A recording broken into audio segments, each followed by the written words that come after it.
Is it sane? Is it possible? Still I ask myself, are we, am I? Our game, it's not logical, but you contemplate, are we, am I?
Thank you to Aberdeen. Thank you.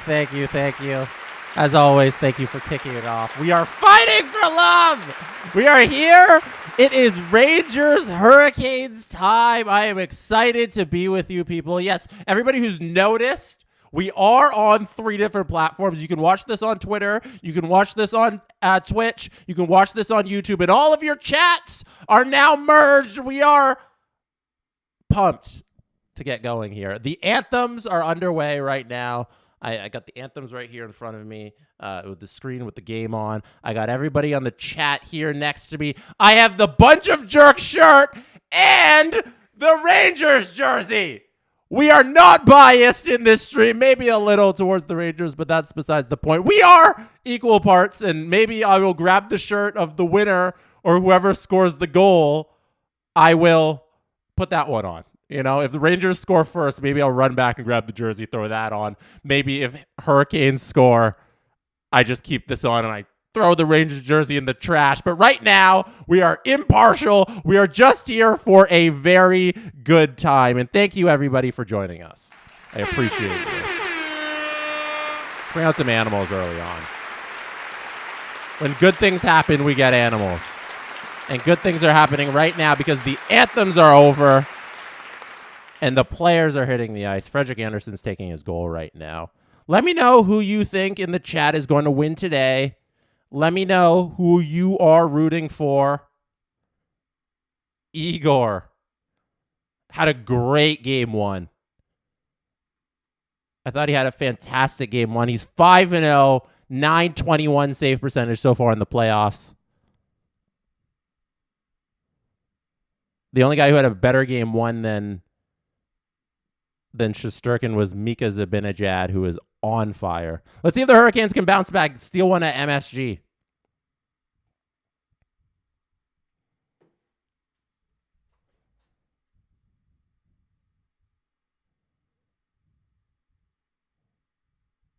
Hey, right away we get Tony West. Shout out Tony West gifting memberships right off the bat. We appreciate that.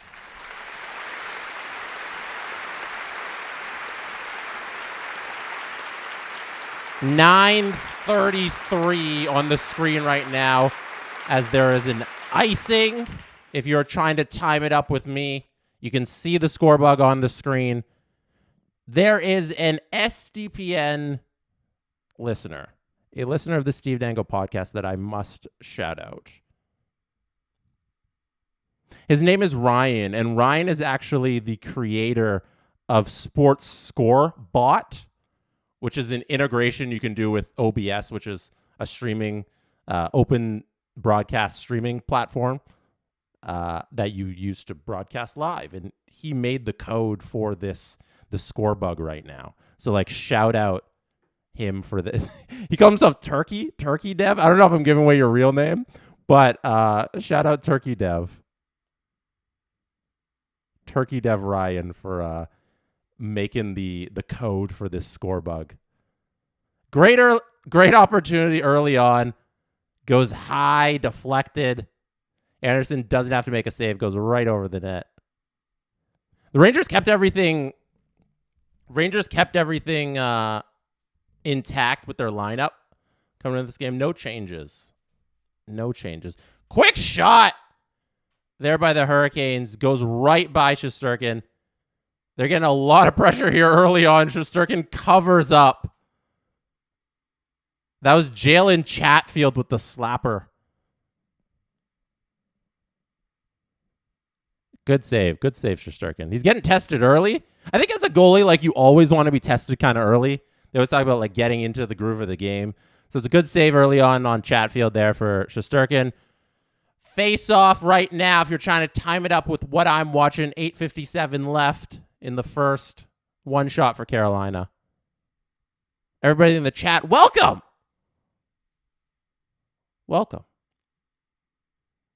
Warrior Womp's here. Shout out Warrior Womp. Who do you guys have taken this series? In my Stanley Cup bracket that I made before the Stanley Cup playoffs, I had a Rangers-Oilers Stanley Cup final. So I'm just kind of rooting for myself to be right, if anything. Hawk says Rangers in 5. Marcus Bet says, feel the puck. Yeah, I feel like that's the whole goal about the goaltender getting that save early on, is you want to be able to feel the puck. Kane's in 7. Largle, 09. That's another icing on the Rangers here. Going to get a face-off, 8:31 left, all the way at the other end.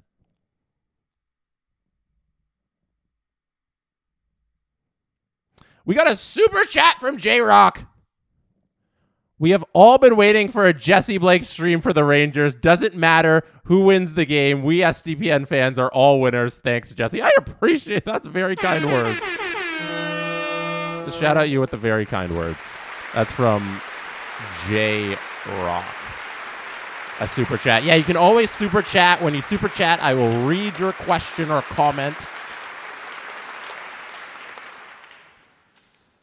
A little bit, like, this is a little bit sloppier hockey than I would have anticipated out of these two teams with 2 minutes here gone by in the first period. Here's a chance, but it's blocked. Great defense by Chatfield.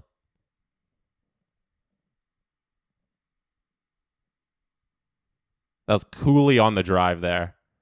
Rangers are passing it in the zone. Soft shot on Anderson, just trickles through. Carolina sends it all the way down to the other end. And that's Jacob Trouba on the other end, going to retrieve the puck and hangs out behind the net, waiting to break out. Colton says Rangers Canucks final will be a fun stream. Yeah, I think right now, what's the maximum chaos finals right now? There's a chance here in front for Zibanejad. Ooh!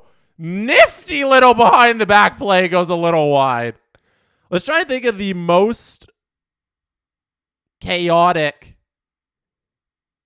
Oh, is that a penalty on the Hurricanes there over the glass? Oh no, I think that guy just caught the puck. Nice catch by the guy. This is from Jared P. Hoping things are well in mental health land, Jess. They are. Thank you. I appreciate that, Jared P. Something. Kevin got it. Kevin nailed it. Same with Labutsky. The most chaotic final right now. Everybody's saying it. Canucks. Nicole said it too. Canucks Boston Part 2 Electric Boogaloo is the most chaotic final we could get right now. Easily. Like 100% easily. If we get that again, both cities will burn down. And I guess that's what I got to root for, right? For the most entertaining final, it's got to be Canucks Bruins again. And then it'd be classic, it goes to game 7, Boston wins, the Vancouver burns down their city again. There's Panarin. Over to Fox. Fox tries to get a tip out in front. Can't do it. Carolina's trying to go the other way, but they get stopped in neutral zone. Carolina's got it, though. They're entering the zone. Let's see if they can get anything here. Over to Aho. Aho can't handle it. A little scrum along the boards. Brock Besser, who I assume is not the real Brock Besser, says, F you, Hawks, no Celebrini for you. Yeah, the draft lottery just happened, and the Chicago Blackhawks they didn't win, which is great, which is very good.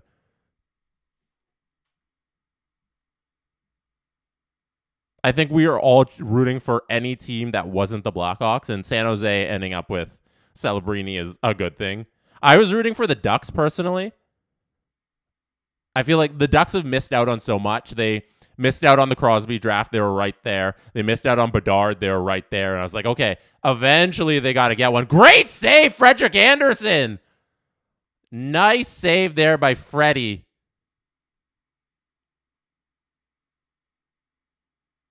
That was on Zibanejad, who had a nice wrister. Freddie stopped it. Ooh, that was a bit of a hit from behind there. Just kind of flattened his man. Brent Burns hopping up in the play.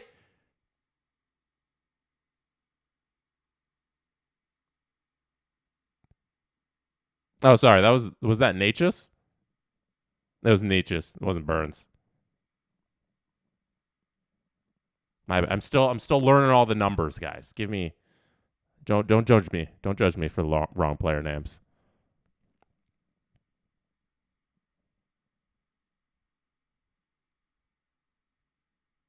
Oh, great chance in front for New York, and they pile on the goalie. That was Cooley. Is Cooley getting a penalty? No way they give Cooley a penalty for that, or he just tell him to go away. Hold on a second. Oh, yeah, they're giving Will Cooley a goalie interference call. Wow.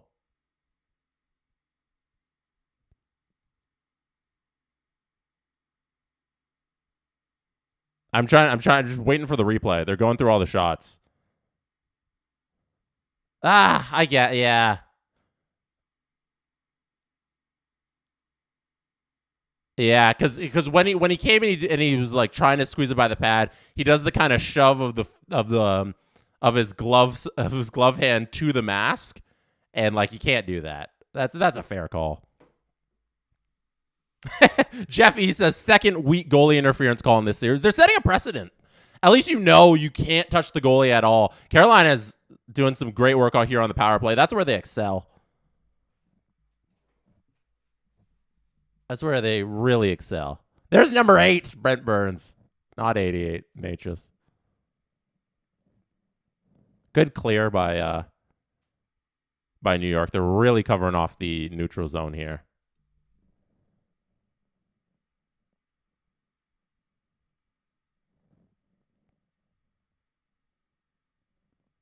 Hawk said, yeah, I don't think he means to, but it's unfortunate. Yeah, I think you got to call that on Cooley. I'm not up in arms about it. I feel like refs always have a propensity to default to protect the goalie because that's the mandate from the league. Great clear again by the Rangers. Kelly Sutherland is reffing this game. So we are going to get some wonky calls.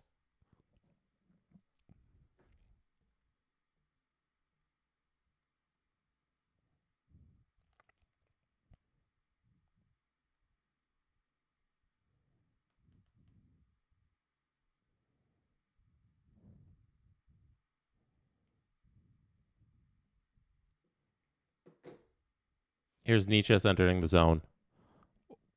Doesn't take the one-timer.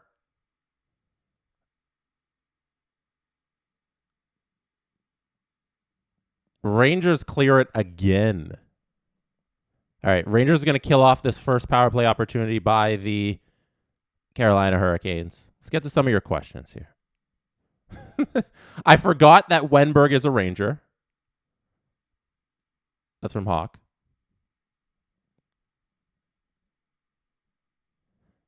This is from, I can't say your name, Pisukarhu7. Numbers you need to know are Kako 24, Aho 20, Kotkaniemi 82, Teravainen 86. Yeah, my biggest thing with calling this, doing the watch-alongs for this series moving forward is going to be learning all the numbers. I'm pretty good at the numbers. I have some of the broadcasts in my headphones if you're curious. I can hear, but it's on a 10-second delay from my visuals because it's coming from a different source because I can't hear from where I'm watching on the TV. So it's coming from a different source for where I'm listening. So I can hear some of the names and all that stuff, but I got to get used to all the numbers. I don't have all the numbers down. I'm going to get it. I'm going to get it by game 3. Game 4, maybe, I'll have all the numbers now. We'll get there.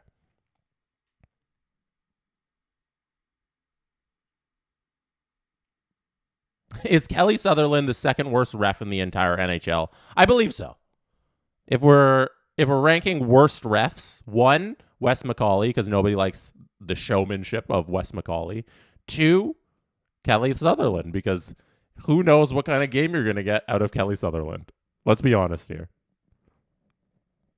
Yeah, the Noah Constrictor says we all know Wes is the worst.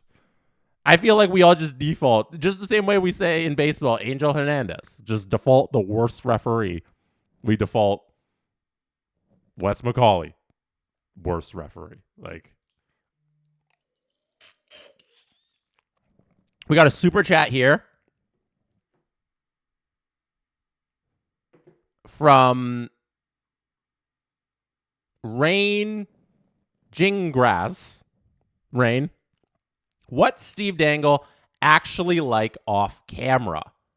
Great question, Rain. And the answer is the exact same. There's no difference between, there's always an on-camera persona and there's an off-camera persona. But if you think he's yelling all the time, no. No, that's not realistic. That's not how a person talks to other people. But in terms of who he is as a guy, there's nothing different that he doesn't show through his content that is any different. You see Steve Dangle, and he's not yelling all the time. If people expect that because all they've seen is David Ayers, Leafs lose game 7, Leafs lose game 7 video, Leafs lose game 7 video. If you've only watched that stuff, yeah, the Steve Dangle that you get in real life is a little different. But if you watch the podcast, that's just us talking for 2 hours, and you get a pretty good idea of who somebody is if you're a fan of the Steve Dangle podcast, because it's literally just us talking for 2 hours, and there's no real difference in the conversations we have on the show and the conversations we have when the cameras are turned off. Like sometimes it'll just be a continuation of those conversations and we just kind of hit record, or we'll stop recording and then continue to have those conversations. There's not a big difference. What you get is what you see with, I think, the three of us on the show, if you're a fan of the Steve Dangle podcast. Puck goes out of play here. That was Marty Nietzsche's sending it into the crowd. One of my dreams is to get a souvenir puck after attending an NHL game. Like I go to a game and a puck is in the air and I snag it. I've caught a couple baseballs in my life. I got one like from a foul ball, and then two I got handed to me when I was like fairly little as a kid from players, which was so cool. But I've always wanted to catch a puck.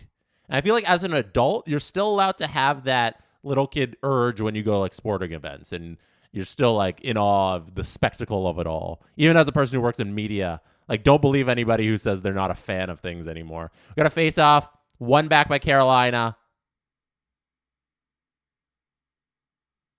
They're playing in the corner, trying to see who's going to come away with this puck. There he goes. They move it. Carolina keeps it in the zone. Nifty play in front. Tipped out of play once again. Carolina getting a lot of early chances here. That was Slavin with the chance. Oh, we got another super chat here from Tony West. You guys make such great product in the VIP. That is more than worthy of the membership. Much love from Newfoundland. Keep up the great work, Jesse. Thank you, Tony. Tony, I appreciate that. Thank you. Very kind words from you. All right. Carolina wins the faceoff again, but it slips through the zone. And they got to go back and retrieve it. Uh-oh, one-timer out in front. Shesterkin with a huge save. Now he's playing the... If you're a goaltender, tend the goal. Shesterkin plays it around. It doesn't bite him in the butt. It's all good. New York's able to clear the puck. That was a little dangerous play. Everybody's in the zone, and you're coming out of your net and sending it around the back, Shesterkin. Igor getting risky. We got a super chat from Lucas. Lucas, I'll get that to you. Another big save from Shesterkin. Nice pad save there. That was Jordan Stahl with the shot. Pad save by Shesterkin. That's Adam Fox working it back in his own zone. This is really the Brady Shea revenge series, right? All those years he spent with New York, now on Carolina for a couple of years, gets to face his old team, old stomping grounds, try and get revenge on his old teammates. Because so many of the Rangers that were around in 2020 when he left, 2021 his first season as a Hurricane. Like they're all still there, all the big guys. Brady Shea revenge series is what I'm calling it. Here we have a super chat from Lucas. How long till NHL becomes a big league in USA? A little info on that can be found on Agent Provocateur with Adam Wilde and Alan Walsh, which is coming out tomorrow morning. They recorded today, and as the producer of that show, I get to sit in on all the recordings and listen in. And it's a topic they talked about, how, oh my goodness, that's a goal by the Rangers! What a wrister! Oh my goodness! A wrister? Who scored that? Who scored that? I need the replay. Is that Laugh? A wrister by Laugh. Top shelf. Gosh darn.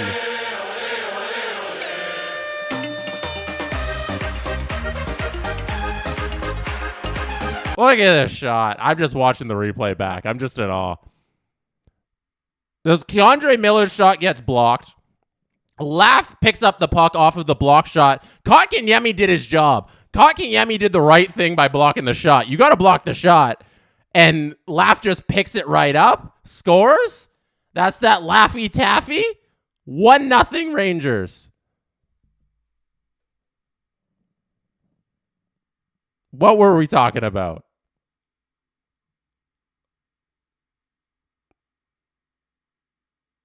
Oh, Lucas. Lucas had asked, how long till NHL becomes a big league in USA? And NHL has always positioned itself as like the fourth biggest league, but when you break it down to like college sports and how big college football really is in America, and now you're talking about women's basketball having one of the highest TV ratings ever because of Caitlin Clark and what she did at Iowa.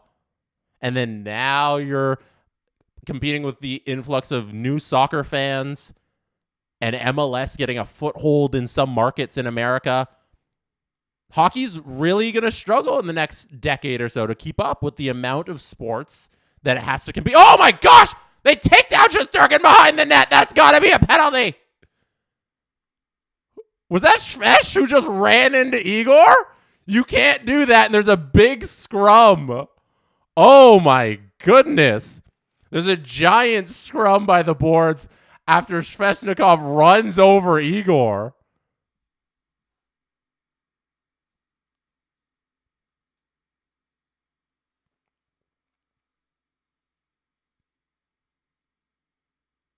You can't do that. I'm just sorry when I just kind of pause and stare. That's when me just waiting for the replay. Gosh darn.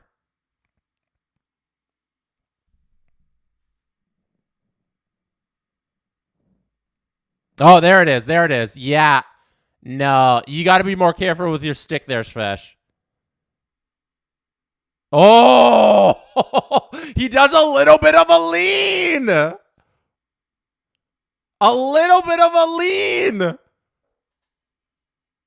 That's not good. It's not good. We'll see it. We'll see what happens with the power play. They've gone to a TV timeout. This is a fun game. Mitch Fish says this game could be fun. It is already fun. We are already off to a fast start. 1 goal already on the board for New York. 7:55. They take a TV timeout. They come back with a power play after Shvesh runs over Igor. This is from all those hardworking construction workers who donated $5. Appreciate you for that. There's a little confetti. All those hardworking construction workers says, Mr. Blake, as someone with GM experience, what's it like doing business with Chris Jury and Don Waddell? Well, let me tell you. What all those hardworking construction workers is referring to. Also, you need to pick a shorter username. How dare you make me read that out every single time. What they are referring to is I play NHL 24 on Twitch and on this YouTube channel. I do it, but I was doing it before every single Leafs stream that Steve Dangle did here, and I'm trying to build in NHL 24 a franchise winning Stanley Cup winning team for our Toronto Maple Leafs. I call the series One Since 67. If you haven't watched it yet, go watch the entire playlist back to front every single time. And I've been very unsuccessful in building a Stanley Cup winning team because I have yet to ever win in franchise mode on stream in my One Since 67 series, a Stanley Cup. So I've done quite a bit of work with Chris Jury and Don Waddell. I've traded for Adam Fox in the past. I used to scream, "What does the Adam Fox say?" That was my go-to line when he was on my team. But I don't think I have any Hurricanes or Rangers on my team right now in franchise mode, the one that we're currently doing. We're in year 3, and we just swept the first round. We're going the second round. And I think I'll probably hop on there later this week before one of Adam's streams. I don't know if it's going to be tomorrow's stream because we have the podcast in the afternoon. I think that might be a 7 o'clock start. If it's 10 o'clock start, maybe I can do it. Or an 8 o'clock start, maybe I can do it. But I'll definitely hop on there at some point this week. It just makes it a little difficult now that I'm streaming this series to do the back-to-back streams. But we'll get back to it very shortly. Sometime this week. Zach says, I'm a goalie and I'm not sure that's a penalty. You can't run the goalie like that. The idea that the goalie's free reign because he's behind the net is just like, no. That's not how you gotta run. The way this thing works in the NHL, the way they've always called it, is you can't touch the goalie. If it's an egregious touching of the goalie, you're gonna get a penalty. And I think all NHLers know that. Svechnikov's gotta know that when he's going around the back. You have to make a concerted effort to avoid Igor in that situation, and he did not. If anything, he kind of leaned in and took what he could out of that play, and it's a penalty. It's 2 minutes. It's fine. It's nothing more than that. It's not a fine. It's not 4 minutes. It's not 5 minutes. It's 2 minutes. Kill the power play. Carolina's got a good penalty kill. They can do this here. New York's working behind the net.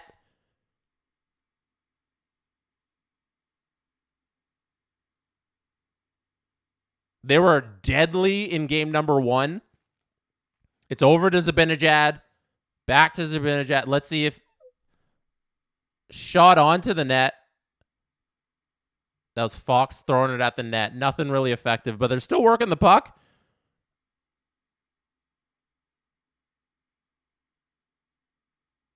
Kreider and Trocheck were working it, and they still got it. They kept it in the zone. Out in front. Big save, Freddie.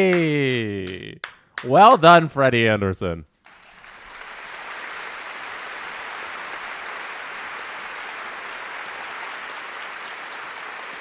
Nice little tip by Zibanejad. Just working towards the net. Tips it up, but right into Freddie's glove. Woo! New York's power play is looking real good. Kreider working that puck around behind the net. Like, that's where he excels. Oh, nice little dump out by Freddie Anderson there. Wow, he sends it all the way to the ice. It gets right over. Who is that hopping? The Rangers player who tried to hop and stop it. Now Panarin's working the puck. They get it back right into the zone, though, and they get back to work. Oh, Fox. Panarin to Fox to Zibanejad to the one-timer, which misses, and it goes out of play. We got a super chat here from Alberta guy Leafs in 7 who donated $5 to SDPN. We are a small business, so we appreciate every dollar that we get from you guys. So we appreciate you. Thank you. Super chat earns you some confetti. Alberta guy Leafs in 7 says, "Hey Jesse, love seeing you do a stream. We will be watching everyone. Night Shift is listening on speaker. Rig Life. Oh my gosh, who scores first for the Canes? First of all, wow, you are a hardworking gentleman. Rig Life, I assume you work like on an oil rig? Anyway, night shifts in general are like so devastating for the body that anybody who commit to like night shift work, I applaud you. You are holding our society together. Second of all, who scores first for the Canes? Who scores first for the Canes? Svechnikov, like, it'd be cool to see him get the goal. You know, you run Igor, they kill the penalty, which they just did. He comes out all fired up, gets the goal. I will bank on Svechnikov getting the first one. If I can't pick Svechnikov, or if I want to pick somebody second, it'd be Aho. Because Aho is just an easy one. Hey, Aho's going to score. It's pretty likely to happen. So, oh, nice shot by Carolina. Igor with a nice save. Face off in the zone. I believe it went up out of play. We got a couple more super chats here. Hey, Jesse, take my money and say, go Avs go. There you go. Go Avs go. Also, thanks for streaming. Have no idea why I don't have no name. It's Heather. Yeah, Heather, there's no name on your YouTube channel, so I don't know who you are. We're in a TV timeout right now. As you can see, we got the time going on the screen. 5:15. They're taking a TV timeout. It's going to be a face-off in the offensive zone for the Carolina Hurricanes. Maybe they win it back. Maybe they get a little pressure because they've been really good on the face-off draw so far, and they've been getting a lot of pressure when they win. So it's been good for Carolina. I think everything outside of that, the one goal that's gone in, like, It's been fairly even. I tip the scales to Carolina on the deserve to win-o-meter right now on like a 55-45%, but the Rangers are the ones who capitalize on the nice shot by Laugh, picking up off of the block shot there. So, and the power play was looking good, but Carolina stopped it, and the Rangers stopped the power play for the Carolina. So on the deserve to win-o-meter, it's probably 55-45 Carolina, but on the score sheet, as we can see, it's 1-0 for New York. So, Heather, thank you for the $5. I appreciate you. Here's a little air horn. We also got another super chat from Jordan. Jordan Sailor says, Sheba dog shouting good luck in a megaphone. Sheba dog shouting good luck in a megaphone. Is that you, Jordan? Are you a dog who's learned how to use a computer and watch a stream and understand English and then type into the chat Sheba dog shouting good luck in a megaphone? If you are, air horns for you.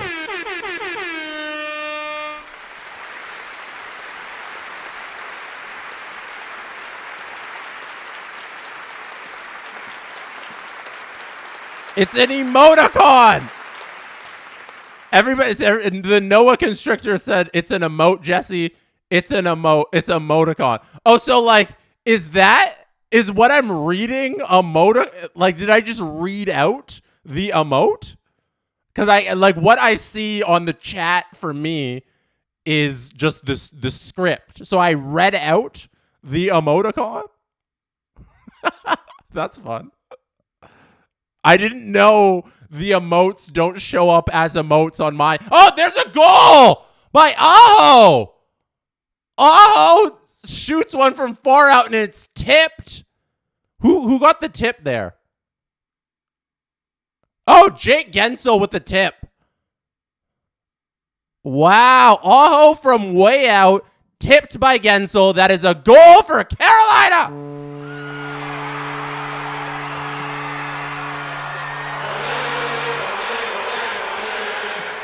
Bunch of jerks! One more time.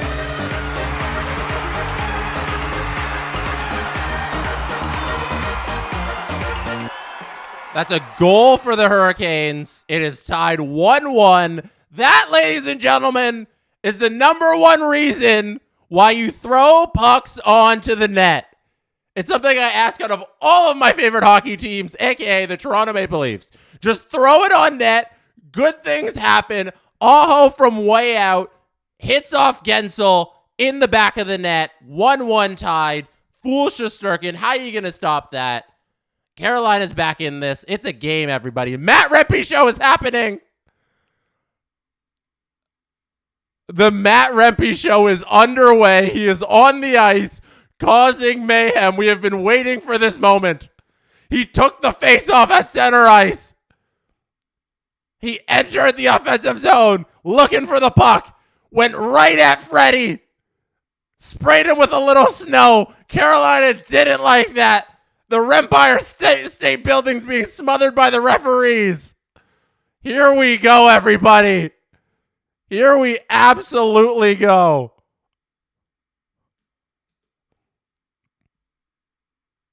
The crowd at MSG is fired up for Matt Rempe. Puck's going the other way for Carolina. Jake Gensel's second goal of the playoffs here. That puck's out of play over the boards. Is Rempe going to stay out there for extended shift? I think he goes back to the bench. He's been out there for like a minute now. Tried to... Oh, Rempe laid the body on Jalen Chatfield.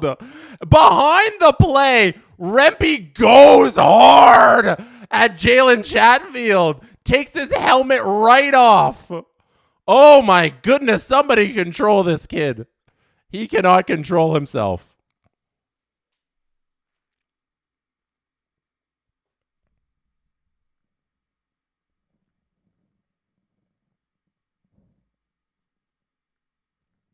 Tip shot. Goes wide. Igor doesn't have to make a save. J Money says Rempe is shorter than you, Jesse. I heard Rempe is not shorter than me. Nobody on earth is shorter than the Empire State Building. Shout out Jalen Chatfield. That is an underrated player. I don't know if you guys like, if everybody here watches the content on the Steve Dangle podcast, but we did a series preview for the Hurricanes Islanders series. And what did I do? I said Jalen Chatfield was like, I said, maybe he'll make the lineup because he was like scratched late in the season. I was looking at the daily faceoff lines. He played like 76 games that season. I was like, maybe he'll make the lineup. But I just want to shout him out because I'm a fan of his game. He's a puck-moving defenseman. He's a big body. And I called him young, too. And he's like 29. Like, he's not young at all. Anyway, shout out Jalen Chatfield. And shout out me for being completely wrong on his Hockey DB page. Lot of good pressure here from Carolina. Nice save by Shesterkin again. I believe that was Jordan Stahl around the back of the net. Old man Stahl still getting to work. Carolina's looking really good. Aho's trying to drive. He gets taken down there by Panarin. Panarin not the best ever at defense, but he worked Aho there. I don't know. Like that, I guess it was Aho had the puck, so like there's no penalty there. Just a weird takedown. We got a super chat here. Let me see. From Brock Besser. Shout out Brock Besser with the super chat. I hope that's the real Brock Besser. Here's some confetti for Brock Besser. A nice shot out front by Jacob Trouba, and it is blocked and out of play. Now that the puck is out of play, we can get to the super chat. Brock Besser says, go Canucks go, go Canucks go, go Canucks go. The McCrybabies are losers. Gonna be another arty party. We will see about that. You're very confident. I assume you are because you're a Brock Besser himself, so you should be confident. But Edmonton's good. Edmonton's good, and they're playing good right now. In the past, like sometimes when Edmonton's in the playoffs, you know, you can catch it. You can catch Edmonton at moments where they're just giving up a bunch of goals, and their scoring can't outscore their problems. But right now, Edmonton is playing a brand of hockey that works in the playoffs. Them beating LA 1-0 is the scariest thing ever. If you're Vancouver, you want every game in that Edmonton LA series. Oh, there's a takedown? Is that a penalty? No penalty called there on Carolina on the trip there in the middle of the zone. I didn't catch who brought him down, but no hand up from the officials is the call on the broadcast, and we keep play going. I don't know if you call that. I don't think that was too bad of a call. It could have gone either way. You take down the man with the stick. I'd like to see the replay, but no penalty there. We'll get back to Edmonton, Vancouver talk in a moment, but there's a lot of action. Carolina's very good at being able to keep it out of the zone.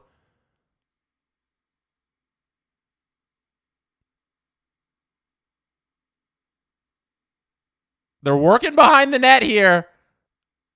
Can't get around. Oh, I think we have a penalty. Comtois and Rempe are going at it.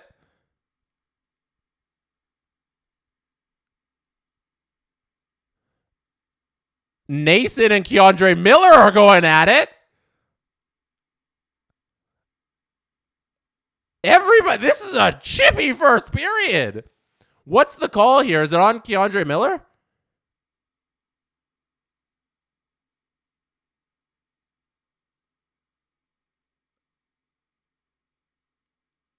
Oh, Nason's going to the penalty box for what?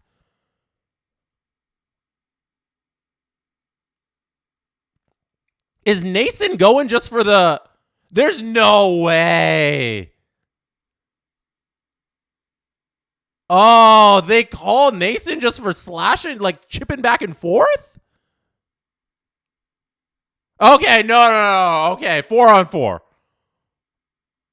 4-on-4, okay. Nason got the cross-checking call. And then Goudreau got the tripping?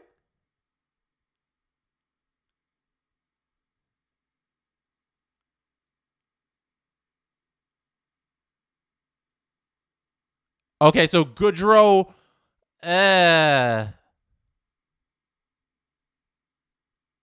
All right, let's break this down here. Brockmaster, we'll get back to some Canucks Oilers talk for you. But what happened here? And Locky 14, I got to get to your super chat as well. What happened here? Nason and Miller are battling, and they call a penalty on Nason because they say he went too hard at K'Andre Miller, so they gave him the penalty because of their little battle. And then while the delayed penalty is happening, Barclay Goudreau cross-checks Kotkaniemi in the back, and they call Barclay Goudreau on that. I think it's weird for me, as an unbiased fan of both teams, it's weird to me that you call Nason when they're going back and forth, and like K'Andre Miller doesn't get anything. And then it's also weird that Barclay Goudreau got this kind of ticky-tack cross-checking call. And K'Andre Miller didn't get... If anything, I think it should be 4-on-4, and it should just be like 4 on K'Andre... Oh, there's a goal! That is a goal from Carolina. 5.4 seconds left in the period. They throw it on net. Good things happen when you throw it on net. That's a goal for Carolina.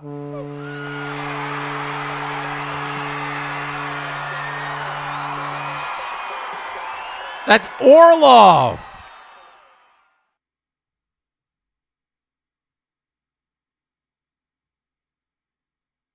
Oh, wow. Orlov with an amazing tip. Ooh! Tip drill.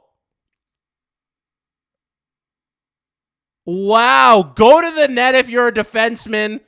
Get your stick up. Have a little tip drill. Score a goal. Well done, Carolina. In the closing moments of the first period,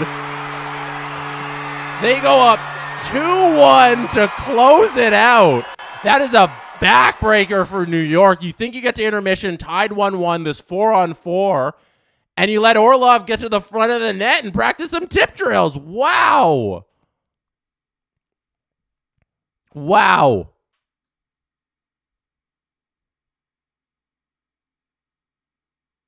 All right. We'll take an intermission break here shortly. Young Demon says, that's a tough goal to give up for New York. I 100% agree. That is a real tough goal late in that period. Adam Wild would hate that goal. He hates goals that happen late in a period. All right, let's get to this super chat here. How long until the Hurricanes bring in noted tough guy Julian McKenzie to keep Rempe in check? So what? First of all, thank you, Locky14, for the super chat. Appreciate it. Appreciate it a whole bunch.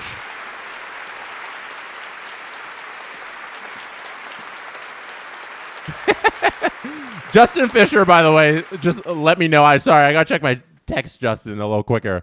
Let me know that when I was reading out that megaphone Shiba Inu text, that was an emote, yes, and I was seeing it as text. Thank you, Justin, for the heads up. I appreciate that. How long till the Hurricanes bring in noted tough guy Julian McKenzie to keep Rempe in check? If you didn't listen to the Chris Johnson show yet, you have to. It came out today. It came out this afternoon. Go listen to it after you watch me on stream. There's a story in there about Julian McKenzie, co-host of the Chris Johnson show, and he tells the story about how he got suspended from men's ball hockey league. It's an incredible thing to happen, and they just laugh. Chris laughs at him, and the internet has now laughed at him because the story is out there. But like being suspended in a ball hockey league is an incredible achievement, and the nicest guy in the world is Julian McKenzie, and it's just crazy that he achieved that. And yeah, go listen to him talk about it, how embarrassed he is, and then go check out all the social media that's happened around it. SDPN put out a statement regarding Julian McKenzie and his suspension from his men's ball hockey league. Thank you for that super chat, Lockie14. All right, let's go to intermission here. Thank you for hanging out. I'm gonna play a clip of Steve Dangle. He's picking his round 2 teams. He did his round 2 every series. He went through and he picked every team that he thinks is going to win. So I'm going to play that for you. I'll play that clip, and then when that clip's done, I'll hop back on stream with you, and we'll watch the second period. It's 2-1 Carolina. It's been one hell of a battle so far. It's been super chippy. Lots of offensive chances. Lots of shots on goal. So a little bit of controversy. I've had fun. Let's go do this. Let's keep going. I'm going to play this clip, and we'll get back right after intermission. Round 2! Except round 2's already begun, because it began before round 1 even ended. So this is my round 2 preview around the NHL with the slight asterisk that the Rangers and Hurricanes have already started. And when we look at those series, we're gonna look at how I did in round 1, which was, mixed bag. And you know what? How about we start with the series that's already started? The New York Rangers taking on the Carolina Hurricanes. Now, in round 1, I said that the Rangers would beat the Washington Capitals in 5 games because it's really hard to sweep in the NHL. Well, they did it. Carolina Hurricanes, different story. I said, and this was easily my worst pick, and I had some bad ones, but this was the worst one. I said that the New York Islanders would find a way to win in 7 over Carolina. From game 1 of that series, I'm like, that's a dumb pick. Dude, it wasn't good. It was a combination of 2 things. I didn't know Carolina was quite that good, but I thought the Islanders would put up a bigger fight than that. And the series was a little bit more even than the Rangers-Capitals one was. The Islanders put up a little bit more of a fight. The Hurricanes were absolutely overwhelming. Game 1 of this series, following the theme of most of the non-Colorado Avalanche and Edmonton Oilers series in these playoffs, it was locked down. The shots were only 23-25 in favor of the Rangers. Despite that, the Rangers scored 4 goals on those 23 shots against Freddie Anderson, and that's going to be a huge thing in this series. Can Freddie have a better time than that? Because since returning from his blood clot, Anderson's been really good, and the Hurricanes have been fantastic around him. But the Rangers are just getting these big performances from their big players. A goal from Trocheck in Game 1, a goal from Panarin in Game 1, and Zibanejad, who hasn't had a Zibanejad-like season up to this point, 2 goals in Game 1, which should send a shiver up every Hurricanes fan's spine. I wonder if after Game 2, let's say the Rangers go up 2-0, and it's obvious that Freddie is just getting lit up, like what would it take for the Hurricanes to turn to Kochetkov? These are 2 fantastic teams. I just feel like if you have to switch your starting goalie in this series, because it's so tight, it might already be too late. I gotta be particularly gentle with Carolina Hurricanes fans because I feel bad. Like, I was disrespectful in round 1. That was a disrespectful pick. But it would be disrespectful to pick the Hurricanes over the New York Rangers, 1, because the Rangers are already up 1-0 in the series, but 2, I have the Rangers coming out of the Eastern Conference, or at very least I did before the playoffs began. Will that prediction change? Well, ask me again in a couple of weeks. This series is going to be tight. It's going to be high octane. I think you're going to see big performances from big players. Ultimately, Madison Square Garden, Game 7, the Rangers win it in 7. Staying in the East, the Boston Bruins take on the Florida Panthers. Ooh, this is going to be fun. Hey, gonna let you in on a little secret. They don't like each other. To me, this series is about what you believe in. Logic or magic? Because logically, there were a few really quick series in the first round this year. Like, obviously, the Rangers dispatched the Washington Capitals. No one was surprised by that, though. Even if you had the Florida Panthers beating the Tampa Bay Lightning in round 1, I doubt it was in 5 games. The Panthers mauled the Lightning. Mauled them like no one's done to them since the Blue Jackets, weirdly enough, in 2019. team. Like even last year when the Lightning lost in round 1 to the Leafs, that was a really tight series. The Panthers brutalized this team early in the series, and basically no one on the D-core was left healthy by the end of it. To the point where they're like, who can we use? I don't know, the guy with the broken leg? Which isn't totally true, it was broken. Meanwhile, you get the Boston Bruins, who have to go 7 games with the Leafs and blow a 3-1 series lead and need overtime in that 7th game. Obviously, not looking nearly as strong in their first round series as the Panthers did. But here's where the magic comes in. The Boston Bruins narrowly avoided becoming the first team to blow a 3-1 series lead in North American sports in back-to-back years. North American sports, I'm talking hockey, basketball, baseball. They would have had to wear that forever. But they don't now. They won. After a bad Game 5 and Game 6, Jim Montgomery challenges David Pastrnak. What does Pastrnak go out and do? He gets destroyed by a huge hit in the first period of Game 7, gets up off the mat, and wins the series for Boston with speed, with goal-scoring ability. Ugh. It was a nasty goal. So if you believe in the magical approach to all this, the Bruins take a lot of momentum into their series with the Panthers, and they're feeling really good about themselves. Maybe the Panthers with the long layoff, they're fat and happy going into the next round. We already know that's not going to happen because they won their second round series against Toronto last year in 5 games and then responded in the Eastern Conference Final by sweeping the Hurricanes. I think it'll be rest, not rust for the Florida Panthers. It'll be a good thing for them. All their best players are clicking. Sergei Bobrovsky stopping a lot of pucks. The Bruins really locked up the neutral zone in the front of their net in their series against the Toronto Maple Leafs. I just feel like Florida's going to be able to push through all that. Oh, and they might actually get a power play goal. I wouldn't be shocked if the Florida Panthers got more power play goals in Game 1 of this series than the Leafs did in 7. I'm debating between 6 or 7 games, but I'm such a believer in this Florida Panthers team. They're just so well made. I have the Panthers winning this one in, I'm still making the decision in the moment. 6. Florida Panthers in 6. Let's go to the West. Ooh, what do we do first? Nah, I'm going to make you wait on the all-Canadian one. Let's do the Dallas Stars taking on the Colorado Avalanche. Ooh, this is juicy. A rematch of their really underrated, super magical 2020 series from the bubble. That was unreal. Stars rookie Joel Kiviranta finishing off the Avalanche, and Michael Hutchinson, who was in net for the Avalanche for some reason, finishing them off with a hat trick. These are two teams that had the opposite first round that a lot of people thought they should have. I was wrong about the Avalanche in round 1. I thought they would go down to the Winnipeg Jets in 6. Now that is largely not because I didn't believe in the Avs. They're a great team.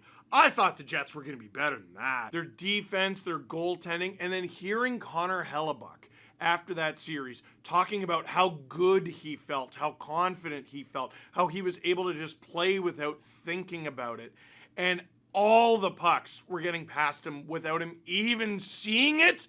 How isn't that terrifying for anyone who has to take on the Avalanche next? Well, if you're the Dallas Stars, the reason you're not terrified of that is because you just had to play a loaded up Vegas Golden Knights team in the first round, even though you were 1 point off from winning the President's Trophy. That's not fair. The Stars fell down 2-0 in that series, won 3 straight, lost Game 6, and they win a tight Game 7 against Vegas. But if you watch that Game 7, Stars were pretty much the better team from the jump. With most teams, you can kind of look and be like, this might be their Achilles heel or that or that. The Dallas Stars don't really have weaknesses. Their defense is a combination of mobile and physical, and they're all huge. Oh, and they just survived a series against the Vegas Golden Knights, who are bigger than anyone else. They have probably the craziest scoring depth in the National Hockey League, and Jake Ottinger is dialed. The Colorado Avalanche overwhelmed the Winnipeg Jets with top-end talent. Cale Makar, Nathan MacKinnon, they just didn't have an answer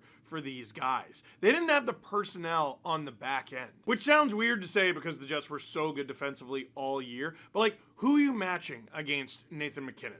Right? Who are you going to shut Nathan MacKinnon down with? Not to mention, defense is a team construct. It's not just about throwing one defender on them and velcroing them. Nathan McKinnon, you can't. But the thing is, if anyone can, it's the Dallas Stars. Is Miro Heiskanen Cale Makar? No, but he's probably one of the most underrated players in the NHL, and he's going to be a huge factor for the Stars. What's going to be a huge factor for this series, I think, is fatigue. Like, that series with the Stars and the Golden Knights was not an easy one at all. Colorado Avalanche, shockingly, just dismissed the Winnipeg Jets in 5, and they have all this time to just chill, lick their wounds. Maybe the biggest question mark in the series is Alexander Georgiev, who was terrible in the first game of the Jets series, but then really locked it down, and the team locked it down around him. That, and they scored 5 or more goals in 5 straight games. If it comes down to goaltending, Jake Ottinger advantage. Man, I was gonna say Dallas Stars in 6, but I'm manifesting a 7-game series here. We deserve a 7-game series between these two incredible teams. If it does go 7, that's going to be difficult for the legs of the Dallas Stars. Difficult. I still have them winning this one, though. They're just so deep and so good. Most underrated team in the league. Which leaves us with an all-Canadian series, guaranteeing a Canadian team will be in the Western Conference Final, guaranteeing there will be a Canadian team in the Final 4 of the 2024 Stanley Cup playoffs, the Edmonton Oilers taking on the Vancouver Canucks. Boy, you talk about a stylistic switch up for the Vancouver Canucks.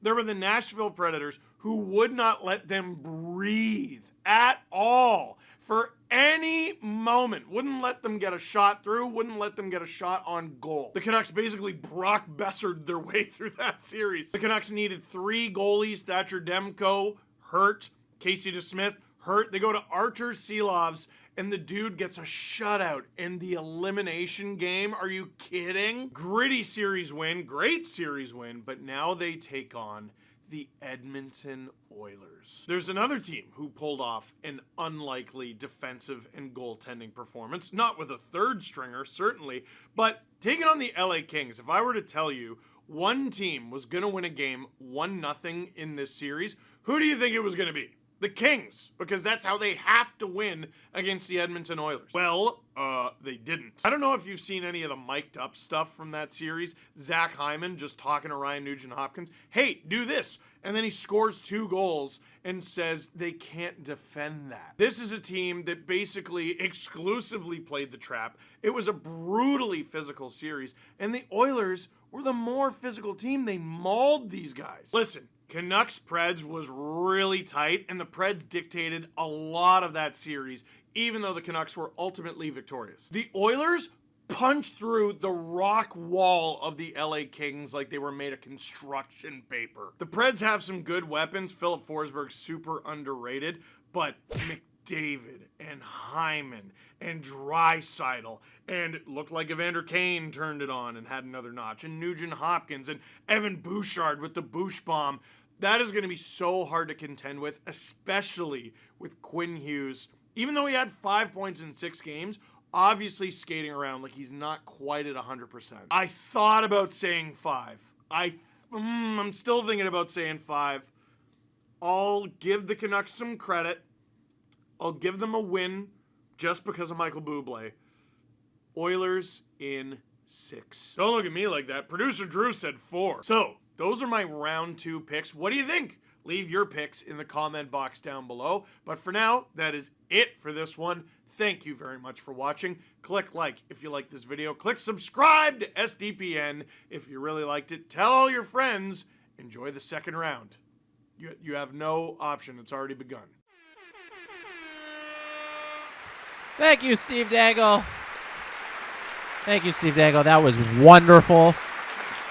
You can go back to sleep now with your new baby and your book being done and your other child who's very young. You're heavy at work making videos and doing all that stuff. But thank you for our intermission entertainment. Let's get back to the chat now that we are here and we are back. I am impartial, as you can see. I have the the Bunch of Jerks shirt on, and I have the Rangers jersey behind me. So, like, I'm fair and biased. I'm fair and balanced. I should say. As we wait for the second period to start, we're still in intermission here. The panel on Sportsnet just got wrapped up, and I think we're a couple minutes away from puck drop of period number 2. Let me know in the chat what is up. We were talking about the Oilers and Canucks towards the end of the first period there before the Carolina Hurricanes stormed back and scored another goal to go up 2-1.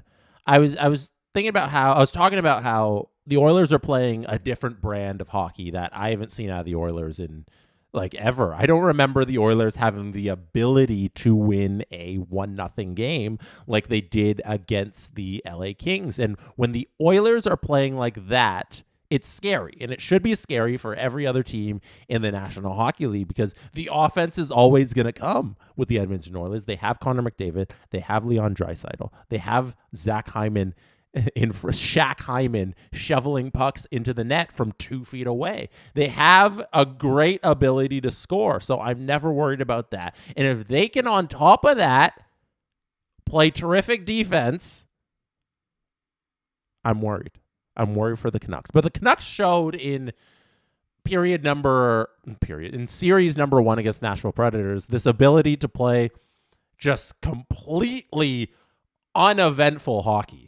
And when you're able to do that and just have nothing happen in an entire game against another team who's trying to have nothing happen in the entire game, it might be an effective way to win a playoff series against the Oilers.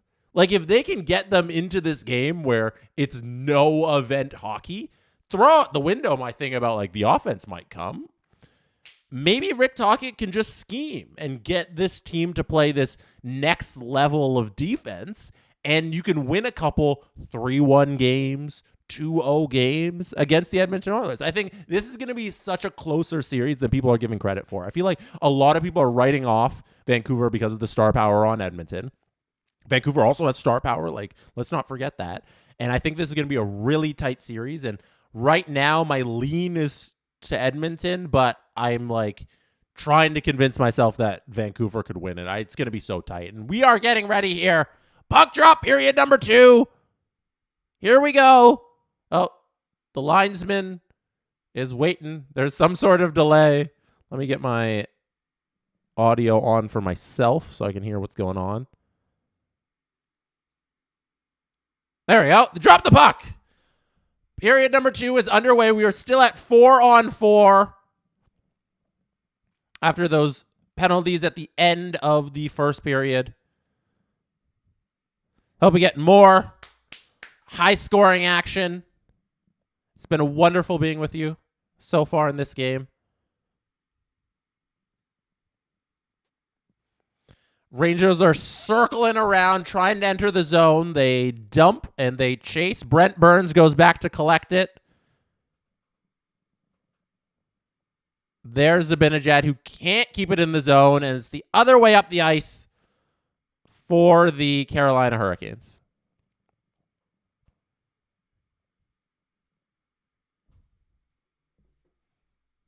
I believe that was Jake Gensel who got the puck taken off him behind the net. Now the Rangers are going the other way.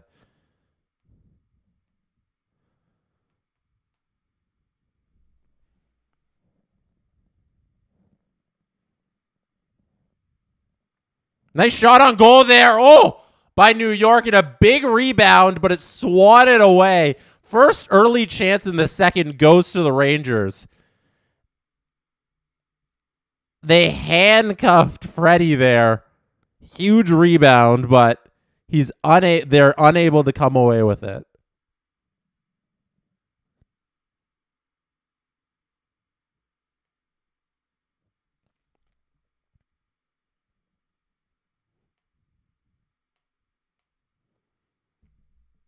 That was Martinook who shot it off a Cooley's stick, and we have another face-off.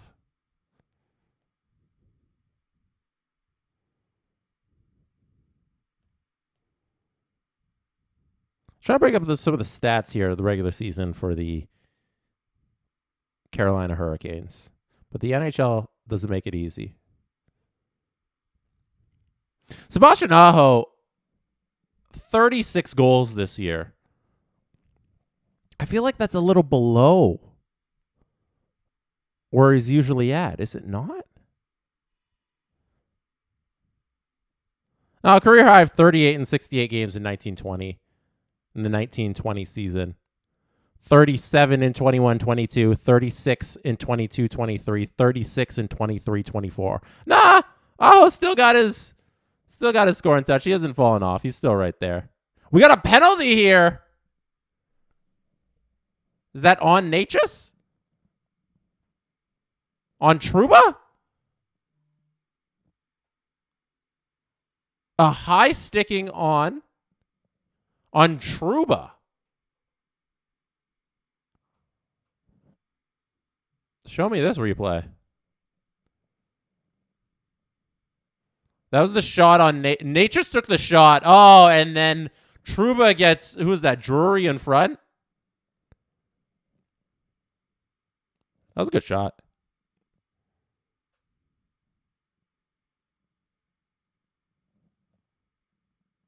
Yeah, the broadcast made a great point about the Hurricanes are like trying to feast on Shesterkin's blocker side. Seems like they're really trying to go after that area. Penalty! That's a penalty on Sveshnikov right off the draw. Carolina was on the power play for literally 2 seconds. And Svesh is called for interference. Oh, no.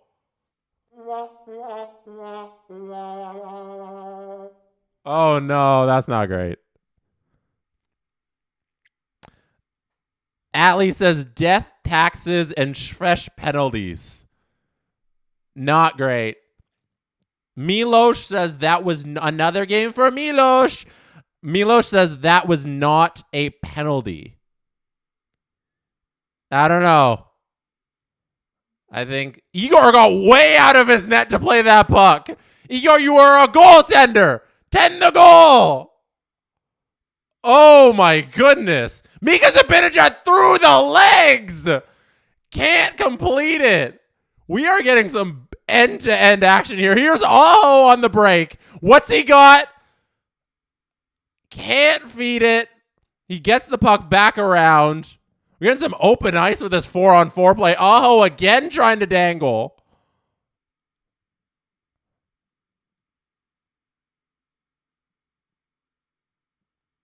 I think that's Brady Shea with the puck there. Brady Shea feeds it out in front. Can't complete the one-timer.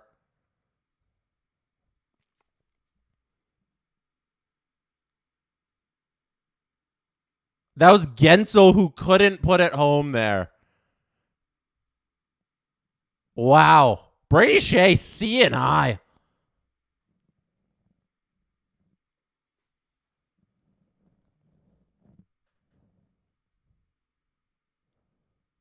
They should just play the whole game at 4-on-4. Who needs 5-on-5? We have 4-on-4. This is exceptional hockey. We got, so, chat, let's talk for a second. Why? Crab people. If you want to drop some crab emojis in the chat, I'd greatly appreciate that. Chat, why are you arguing about the Canucks and Oilers? Oh, another one-timer by the Hurricanes has failed. They can't tip that one home. That was Natchez, I believe, who couldn't find the tip. Now Chatfield's just got it up against the boards, and finally the puck comes loose, and New York gets it.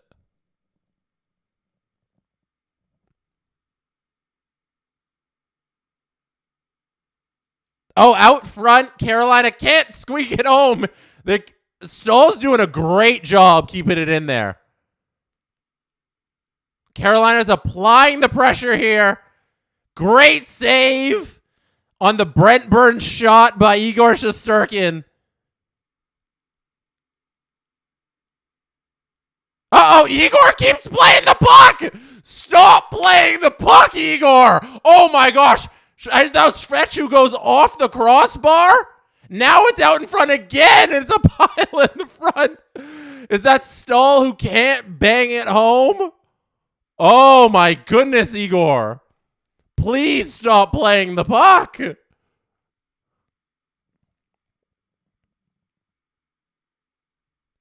The Hurricanes are looking great. New York needs to do something here to calm this, and they can't. Just hold the puck. Hold the puck. Finally.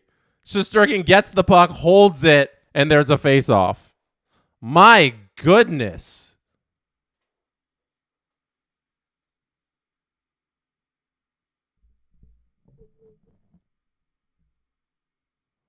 Watching the replay right now of when Shesterkin went halfway down the zone to play that puck when Gensel was coming to get it. Showing the replay too of Svechnikov hitting the post. It went right off of Shesterkin's shoulder there, and it hit the crossbar and post, I believe. Wow. Great chance there by Carolina.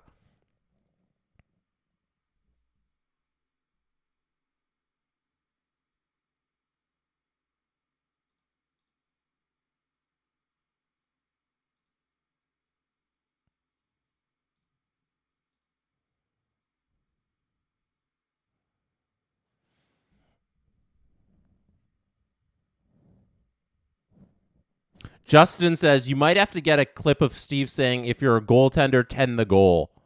Yeah, I feel like that'd be a good button. I got a lot of buttons here. I feel like Steve yelling, if you're a goaltender, tend the goal would be a fantastic button. There's been so much more Oilers Canucks talk than Leaf talk in the chat tonight. I'm surprised. I thought we'd get a lot of Leafs takes, but I guess those have been exhausted over the last 72 hours. It's now on to the teams that survived. We got icing there, I believe. Puck's going to the other end. Got a super chat from Joe. Icing against the Hurricanes. I drew the Rangers in a simple pool at work. If your teams win the cup, you win 15, 30 packs of beer. Oh, my God. Go Rangers. Yo, go Rangers. Just for Joe. Oh, my goodness. I hope you win. I got the Rangers winning the cup in my bracket. I have Oilers, Rangers. That was my pre-playoffs pick. We'll see how it pans out. But, like, Carolina's so good. They might take down the Rangers in this round. Right off the face-off, goes back to Freddie. Freddie covers it up so they can change the players who are out there on the icing. And what we have here is a television timeout, people. We are in a TV timeout. It is time for us to chillax, get a sip of water, have a good time, sit back, enjoy the show, enjoy the fact that we're all watching hockey together. And that's a beautiful thing. Hockey brings people together. Social media, YouTube, Twitch, Twitter, wherever you're watching, brings people together. And I appreciate that. I'm going to bring out our friends here for a little intermission dance. There's our snail friend. There's our dancing chicken. And there is Mr. Giraffe. They love the elevator music, and they love entertaining you, just like I do. Round of applause for all of you watching tonight.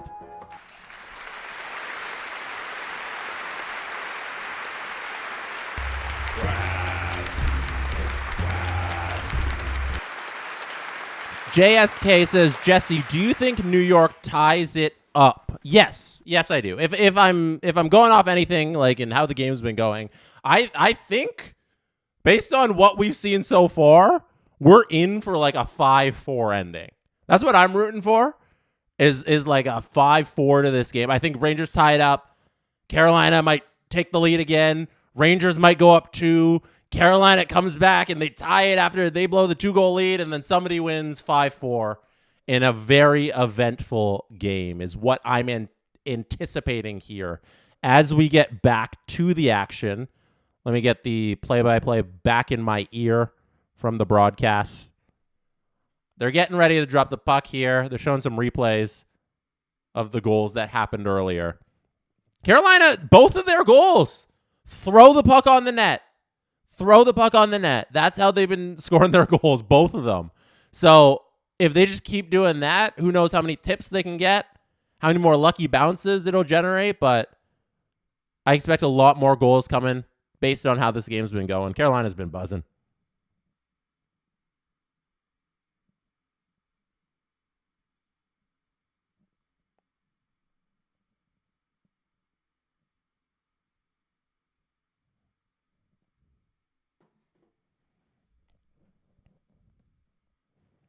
Get the face off, and Carolina sends it deep. Igor plays it again because he can't stop playing the puck.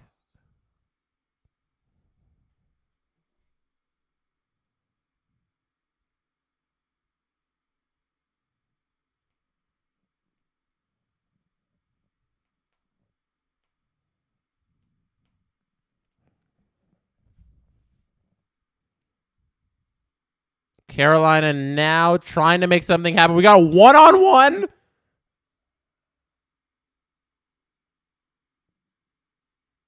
Puck goes wide. We got 2-on-2 now going the other way. Rangers, Panarin's there, drops it back to Fox. Fox passes it in front, and that's a Rangers goal! What a pass by Adam Fox, ladies and gentlemen. That's a Rangers goal. It's 2-2.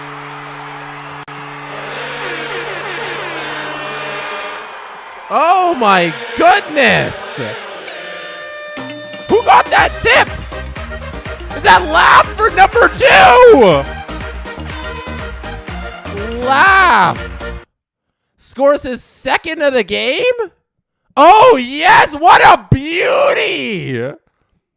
Adam Fox sends it right through the front of the crease. Freddie can't slide over, and that is a New York Rangers goal, everybody. It is 2-2.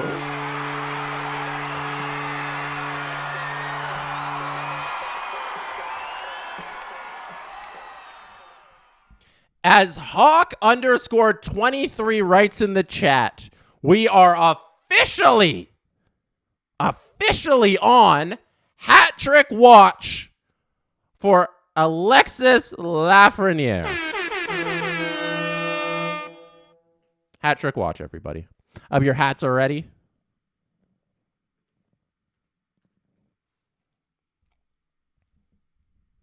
Adam Fox, what a dish. What a dish by Mr. Fox. That's all him there.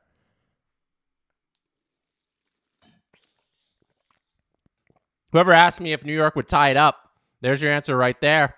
2-2. Who you got winning the game? Who you got scoring the next goal? What a battle we've had so far. And, neither goaltender, I'm thinking about the goals, neither goaltender is really to blame for anything. The first shot, that Lafreniere shot, was just a great one. I don't think Freddie should have had that. That's a great one-timer. That's impossible to stop. The two on Igor were from the blue line and then were tipped in front. Oh, here's a chance for the Rangers again. And it's tipped wide.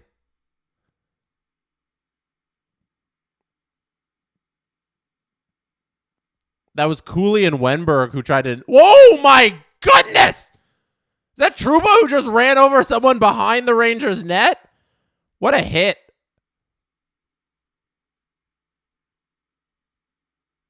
Stefan Nason gets run over by Trouba. Gustafsson pushing guys in the pile.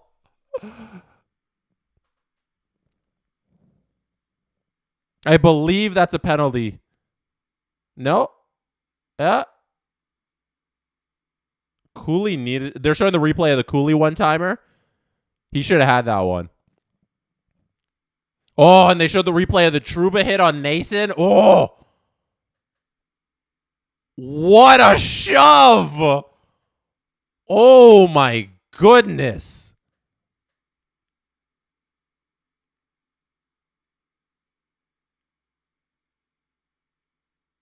Okay, so yeah, they are calling Trouba for tripping here.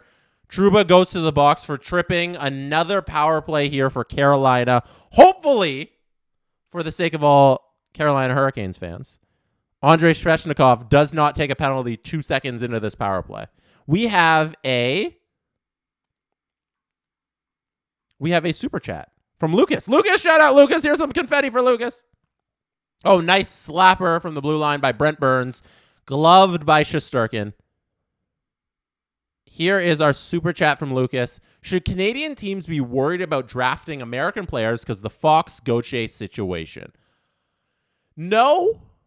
It's all. I don't think, like, Canadians don't even want to play in Canada sometimes. Like, I feel like you can't. Going into your draft process has to be like, okay, can this guy stomach playing in a Montreal? Can he stomach playing in Toronto? Can he play in Winnipeg? Is he going to be okay with playing somewhere remote like Winnipeg? You know, that's got to be a part of your draft evaluation process. But in terms of like avoiding guys just because they're American or something like that, I don't think you can do your scouting like that. I don't think you can do your signing like that. Obviously, if guys have preference to play somewhere, you're going to go after that kind of player. But Canadians don't want to play in Canada as much as Americans don't want to play here. Americans don't want to play some places.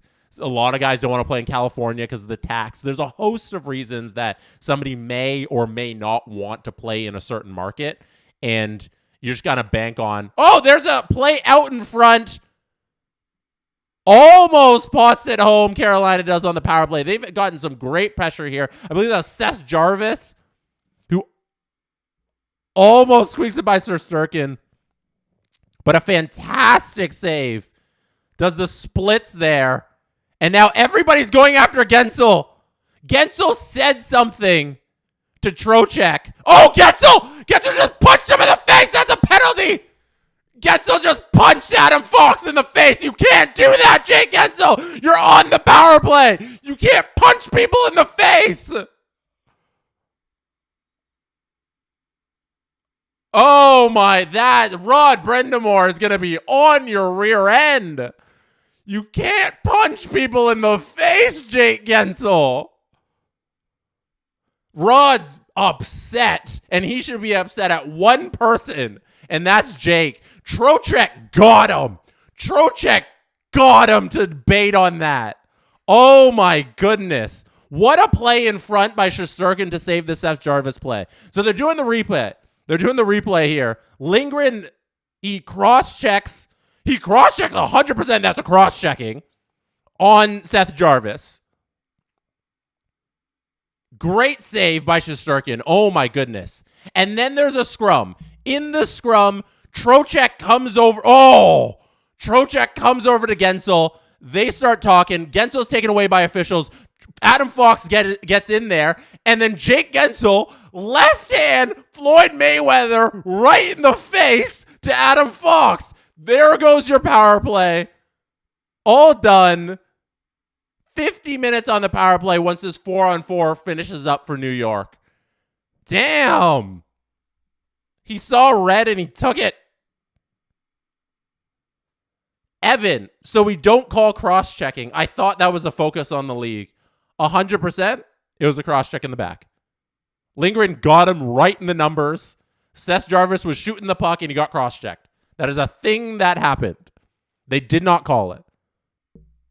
That's NHL officiating for you.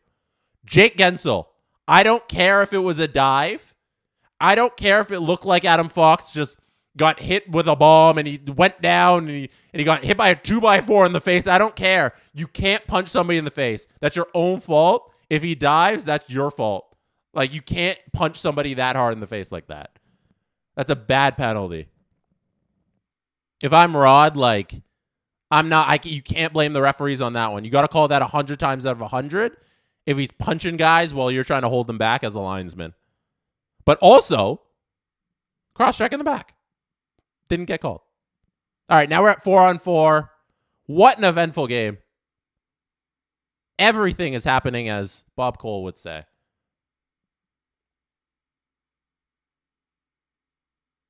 Bob Cole, what a career. What a life.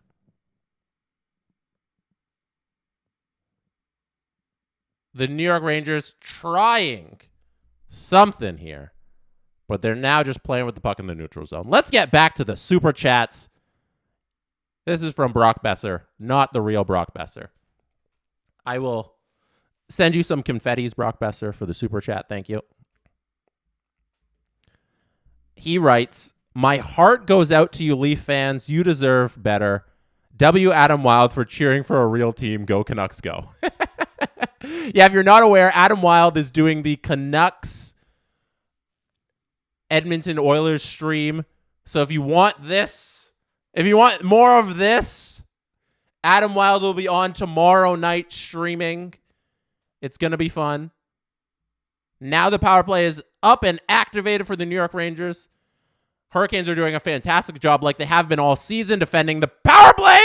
One-timers missed. Zibanejad shoots it wide. Carolina gets on the puck. They send it the other way. 20 seconds left in the PK. Zibanejad should have had that one-timer. Wow.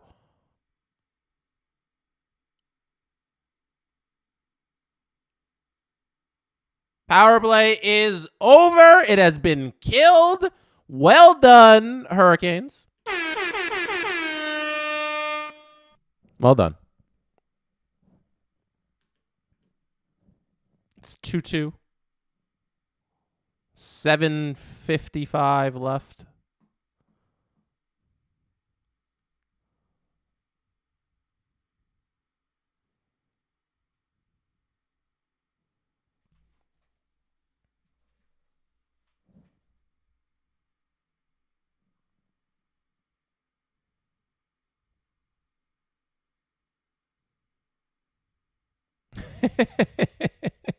Hurricanes fans are not happy with the play of the Rangers so far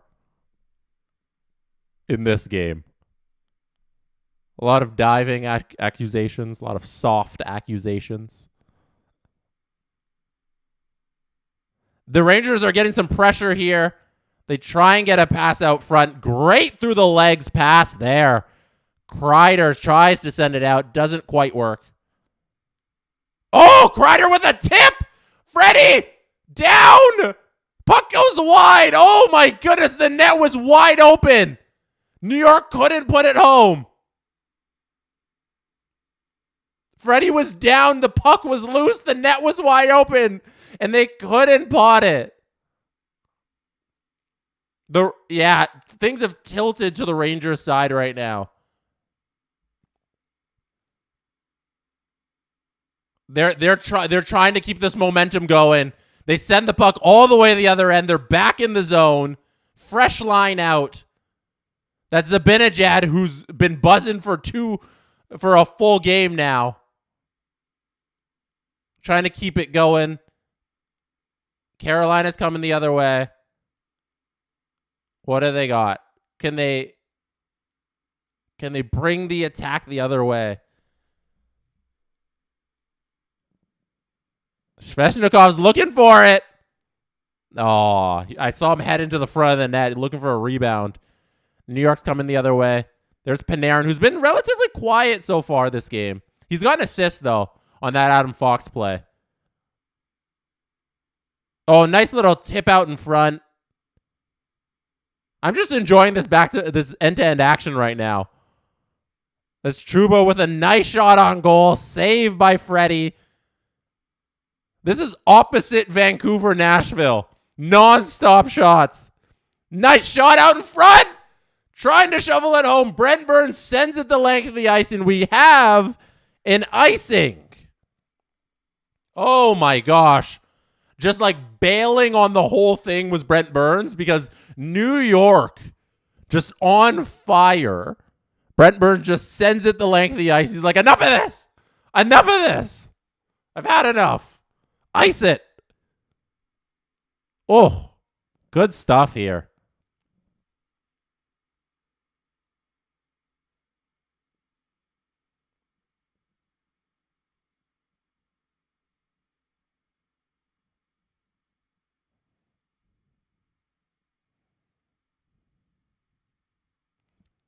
Puck's dropping again.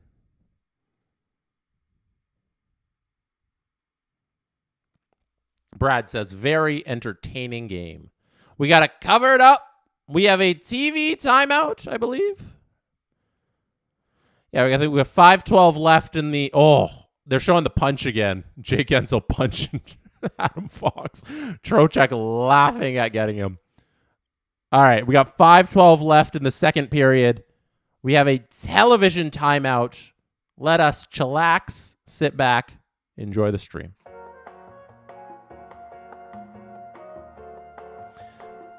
The DAS, the Dancing Animal Squad, would like to come out and entertain you during this TV timeout. Mr. Panda, Mr. Snail, and Mr. Giraffe are all doing their ditties.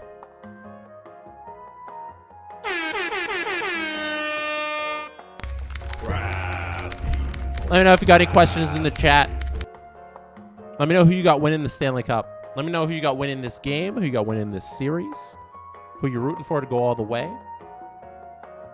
I appreciate you being here. You could have been anywhere in the world, but you chose to be watching this right now, and I appreciate that.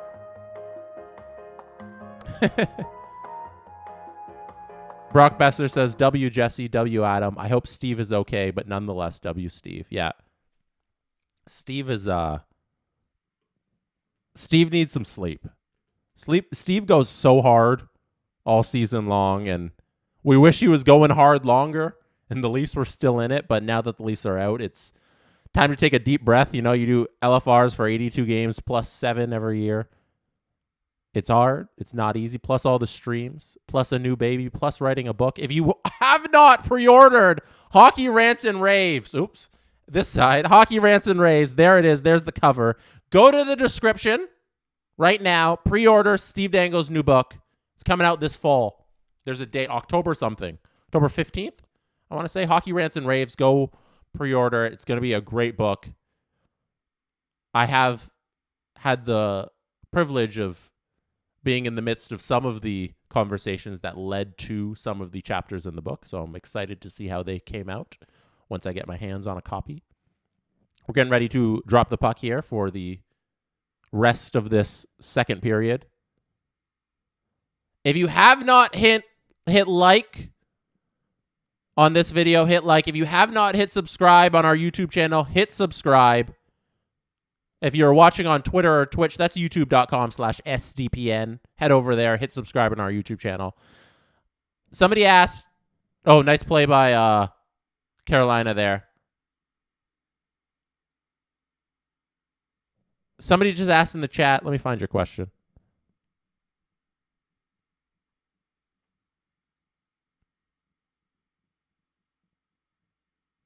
Trevor. I found your question, Trevor. There's just a lot of chaos going on in the Rangers zone there.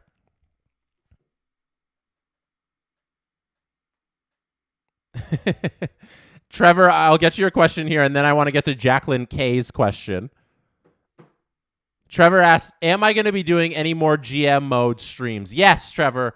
GM mode is not going anywhere. It's still going to be pregame for Adam Wild's streams, since Steve Dangle is no longer streaming the Leafs games because they got eliminated, and that's when I used to do the GM mode streams. I'll doing it pregame Adam Wild streams, but not every single one, because I'm going to be doing this stream, and I can't stream every day because that's a little bit too much. So I'm going to try and as many pregame Vancouver, Edmonton games as I can for this round. I'm going to be firing up the GM mode. We're going to finish off our season, our franchise, and hopefully win a Stanley Cup. So we'll see how that goes. And then Jacqueline K writes, Jacqueline K wants to know when I'm going to write a book.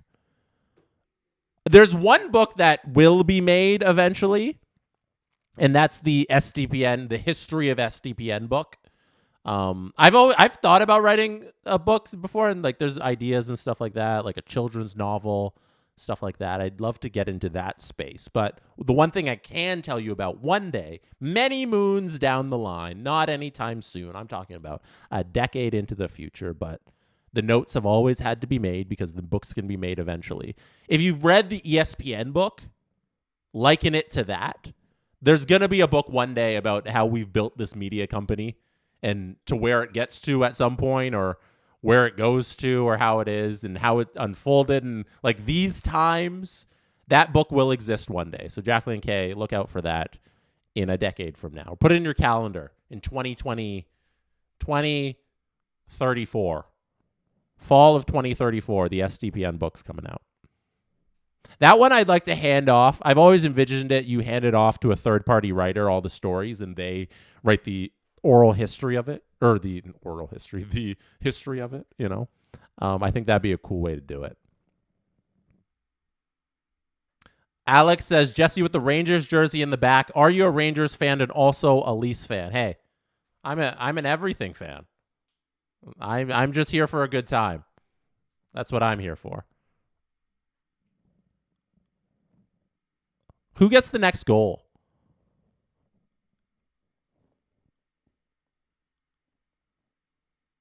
Pronic says, I hope to see more watch-alongs with you next season, Jay Blake. Yeah, I think it's something like we've now tried it with all three of us this playoffs, and it's something we have to keep doing.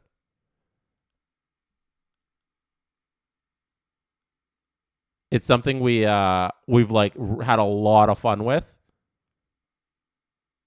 So we got to keep these going during the regular season. Adam Fox got Seth Jarvis in the face.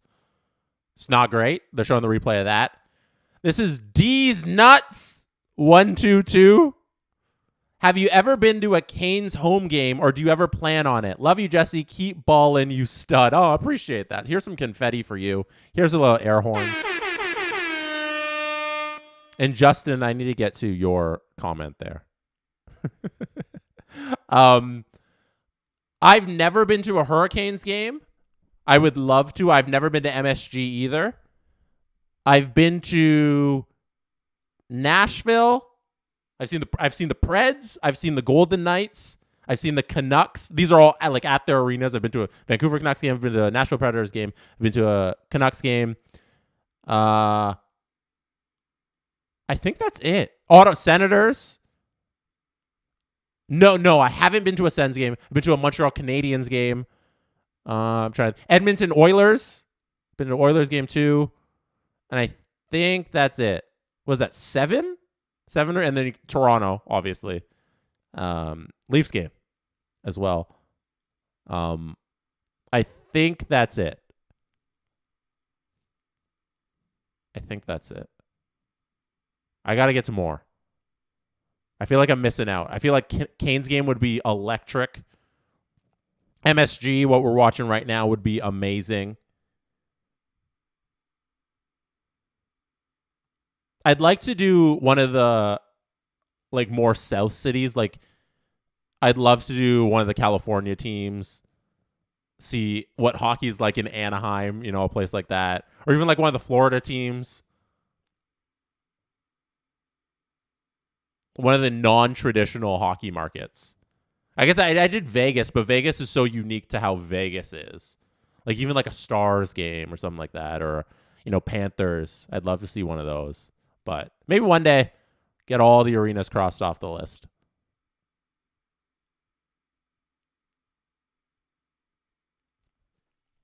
Justin, when I was talking about the SDPN book that's going to be written one day, says, here's his passage from the book.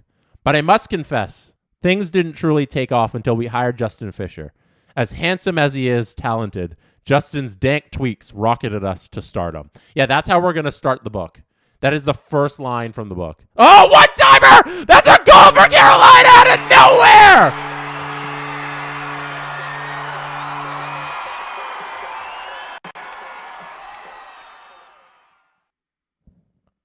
That's Jake Gensel with the one-timer. Oh, my goodness, that was a rocket. Wow.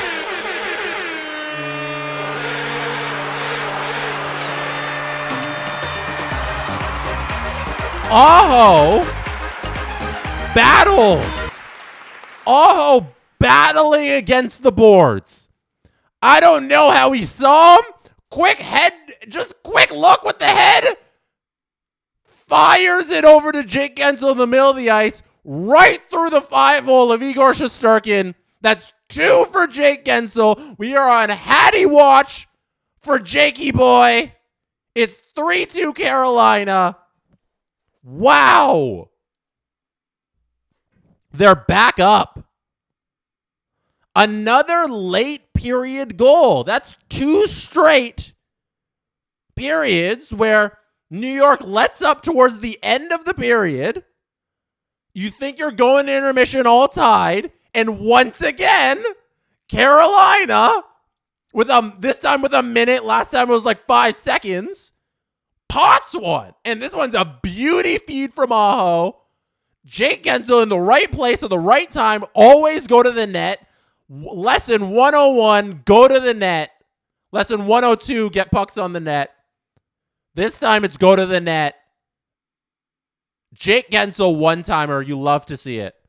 Tony D with the secondary assist there, but all Aho on that one. Beauty play. We got 44 seconds now. Trying to run it out. 35 seconds. Here we go. Can New York get something going to intermission? No. I believe that's icing. We're getting an icing here. 26 seconds left. There's going to be a face-off in the offensive zone for the New York Rangers. They're going to try and get something off the draw here and score quickly. 26 seconds. We'll see if they can do it.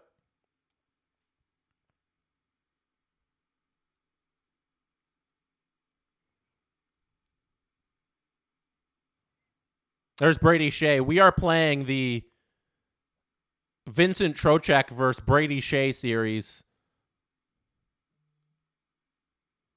Carolina wins the faceoff, so it's going to be a pretty uneventful end to the... Oh, no! New York's able to keep... Oh, they weren't able to keep it in the zone. One more faceoff here before we head to intermission. They're showing the Aho play again. Calling it the Aho play. Look where Jake Gensel comes from the blue line, drifts to the middle of the ice. Who was that, Kreider? I believe that was Kreider who didn't pick up his man. You gotta pick up Jake Gensel. Bad defense there by New York. Oh, you can't let somebody drift to the middle of the ice like that. That's bad stuff. I would not be happy if that was my team. That's bad defense. All right, we are in the second intermission here.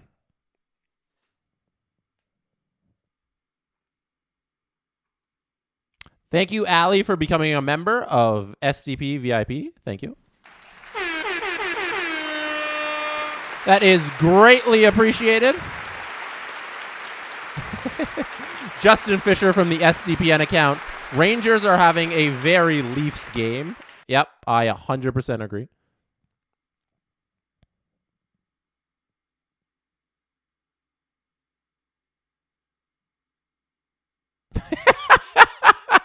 Shippa says, this is a bit of a this is coping.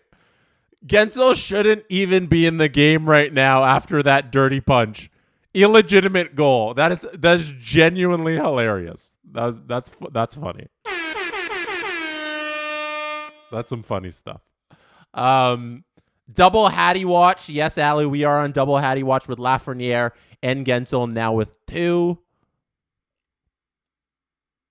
We got 1 period to go. It's been a fun game. I was talking about going to different arenas around the league. If you've been to different arenas, or if you are just from somewhere where there's a hockey team, and I'm in Toronto right now. If you are from wherever you are in the world and you've been to that arena and your atmosphere is electric, let me know if I should visit that place, because I gotta cross off more arenas on my list.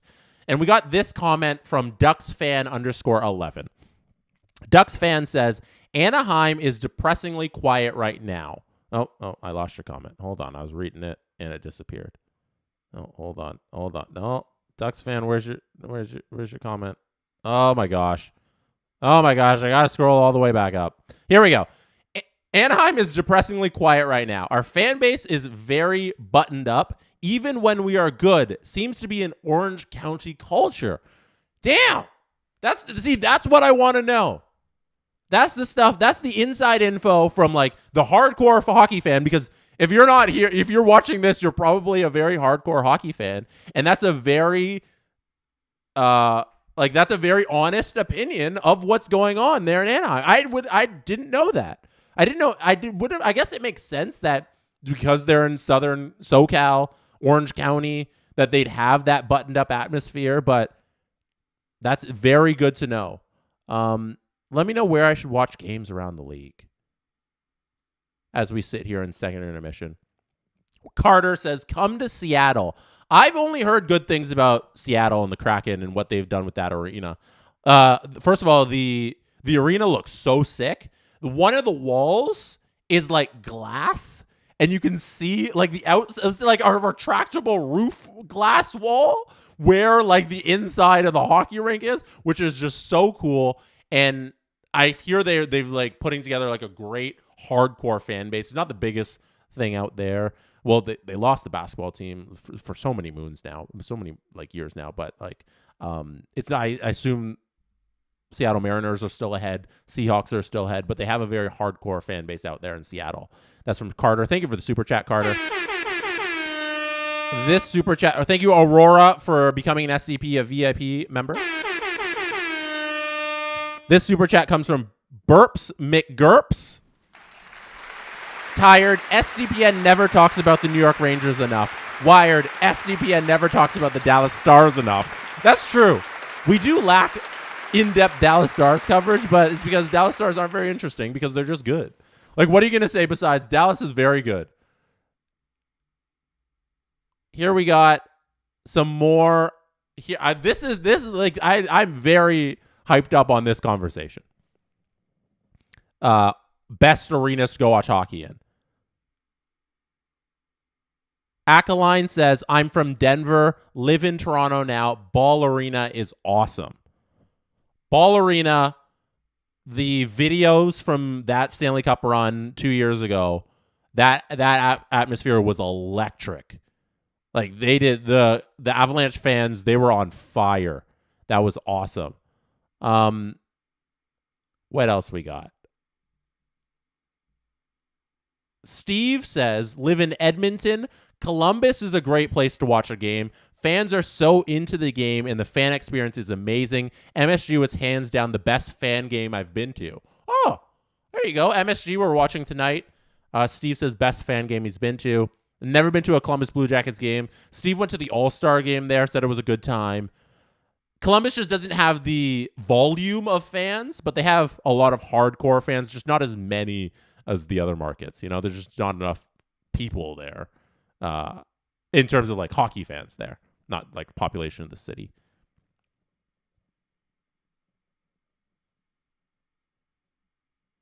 This is from Andy. I was talking about Climate Pledge Arena. If you come to Seattle and watch a game at Climate Pledge, don't waste your money on club seats. Biggest waste of money I've ever spent for a hockey ticket. Oh, wow. Okay. So we got some advice there. Don't buy club seats at Climate Pledge Arena. Ducks fan 11. I've only been to one game in San Jose, but the concourse is concrete and so ugly. Atmosphere was non-existent, but the Sharks are worse than the Ducks. Like, how are the Kings? Like, do the Kings suck too? Do all California teams have bad atmospheres at the hockey games because of how like California can be? You know, like, is it too Hollywood? Like, give me the insight on that. I'm so interested. Come to Calgary. This is from JV. Come to Calgary before they get a new arena. You can see how bad it is. I hear the Saddledome's the worst arena in the league right now. It's so old. Like, they desperately need something new there. Like that Saddledome, just, it's awful. I've only heard bad things. All right, I'm going to take the break because we are in intermission, and if I don't take the break now, I don't get a break till the end of the game. So I'm going to take a break. I'll play a clip from the Steve Dangle podcast for you right now. It's coming up, and then I'll be back right after that, and we'll be ready for the third period. Enjoy this clip from the Steve Dangle podcast. And I don't want to move off of Keefe because I think the goal scoring thing matters in context with Keefe, Jeff. That's why I want to bring it up. Totally. because your tweet on this is great. What is it, 14 straight games? Their last 14 playoff games, the Leafs have failed to score more than 3 goals. And in one of those last 14 games, did they score exactly 3 goals. How are they built? 13 of 14 games. Yeah. 13 of the last 14 games, the Leafs have got 2 goals or less. Yes. In the playoffs. Yes. Playoff games. Yeah. How many forwards do the Leafs have making double-digit next season? 4. I've asked this before. I'll ask it again. What do you mean they can't score? What do you mean? What? You have a $10.9 million winger, an $11 million center, an $11.5 million winger, and the highest paid player in the National Hockey League, who's also the best goal scorer in the National Hockey League. What do you mean? You can't score. William Nylander didn't play until Game 4. He led the team in goals with 3. What do you mean you can't score? Matthews only had 1. He obviously was sick and missed time, and he assisted on the Leafs' only goal they had in the damn Game 7. He led the team in scoring with, I think, 4 points. 4 points in 5 games. Kill me now, immediately, please. He only had 1 goal, but he was limited. Marner and Tavares combined for 2. Marner and Tavares. We won't go that route yet. No, I know, but like, save that bullet. The Leafs can't score, but that's it. That is the number one argument for breaking up the core. I wouldn't care if they all had 10 points in 7 games. If they all had spectacular 7-game series, I would still blow it up. I would still blow that up because the damn team that's built around these scoring players cannot score when it matters. Are you kidding? What are we still doing here, bro? Get it over with. Enough. It's over. Stop. Oh, I like this guy. I have his jersey. Fuck it. Get a new one. Jeez, it's over. Or they just leave it can't blank. do it. Leave it blank. Get your own name on it. Matthews and Nylander will be here for a long time. Do whatever. I don't. Whoever you want to move off of the core, your idea for how this team improves going forward cannot not involve the core being blown up. It can't. What are we doing here? So, are you kidding? Playoff points, by the way, you're talking about that. Bertuzzi, Domi, and Matthews led the team with 4 points each. And then Willie came in at 3 with Nyes, Marner, Lyubushkin, Riley, all tied at 3 points. So that's the scoring there. But with Keefe, you talked about how he can't get them going, and he sounds like he's out of answers. And the guy, he has all of the horses, and it sounds like he's been hitting his head against the wall, and he can't get them going. I think it's both. I think it's Keefe can't game plan. I think he's been outcoached in every playoff series he's been in, even in the one they won with John Cooper. Like, I feel like Tampa played such a close game there. Dominic Ducharme.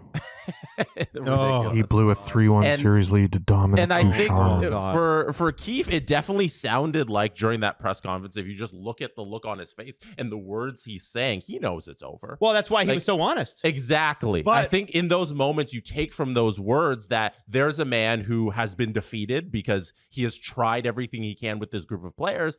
And unfortunately, the way hockey works is you don't get another shot with a completely different group of players. It's time to remove those players as well as the guy who failed to get those players to the promised land. 2021, the Amazon documentary documenting the Leafs Canada season with the Canada division.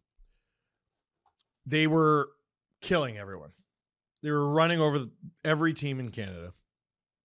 First place. But all season long, Keefe was a guy who got it. And he's going to get fired, and a lot of people are going to relish in it, but there is an aspect of he always knew what the problem was. 2021, the Amazon documentary, he's like, we're not scoring playoff style goals. Mm-hmm. We're not scoring playoff style goals. Playoffs come around, the series gets deep, and they do not score playoff style goals. They don't score any goals, actually, until they're down 2 or 3-0. The next year, there was an emphasis on playoff style goals. And they took a step and they lost again. 2023 comes. It's easily the best step in that direction. They were a nightmare team to play in front of the net. They got a lot of greasy goals. This year, in this series especially, against the Boston Bruins, ring around the rosy, pocket full of posy, perimeter, we're out again. But we already know that's not how he wants them to play. They simply won't do it. And like part of They won't or they can't. it doesn't matter to me. Like, yeah, no, but I think like both things are true there. Yeah. They won't and they don't. I don't think they have the ability to. Bullshit. They got some big guys. They got big guys who can fight, and they wouldn't do it or can't do it. Or, you know what? Like, I'm not sure I care about the how we get there. All I know is part of being a coach is motivating your players to do the things that you want. And he's told them for years, here's how you win in the playoffs. And they won't do it. They're not interested. They're scared. Whatever it is. They won't do it. They can't do it. And now it's going to cost all of them their time in Toronto. They're all gone. So and that's how it works. Yep. Yeah, in every other sport. This is the results business. He can't get his guys going, and they can't do it. So they all need to go.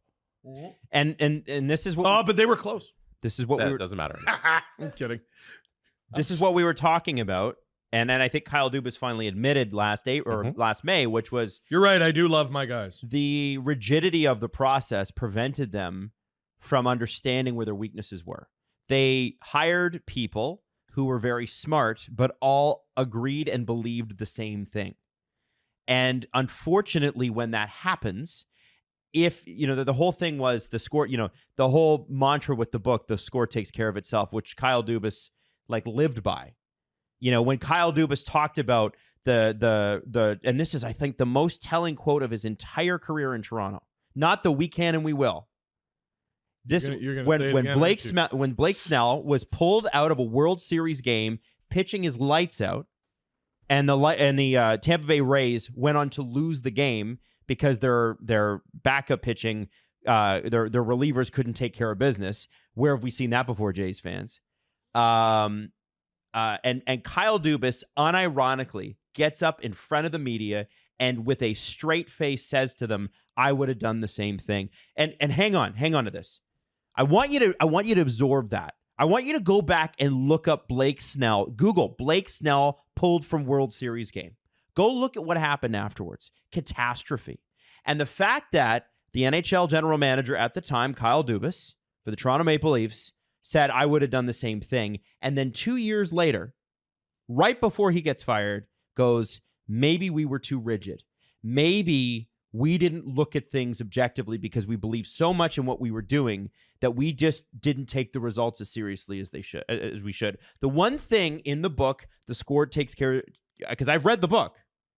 The score takes care of itself. We get it. You're smart. The one thing that they say in the book is you have to look at your results.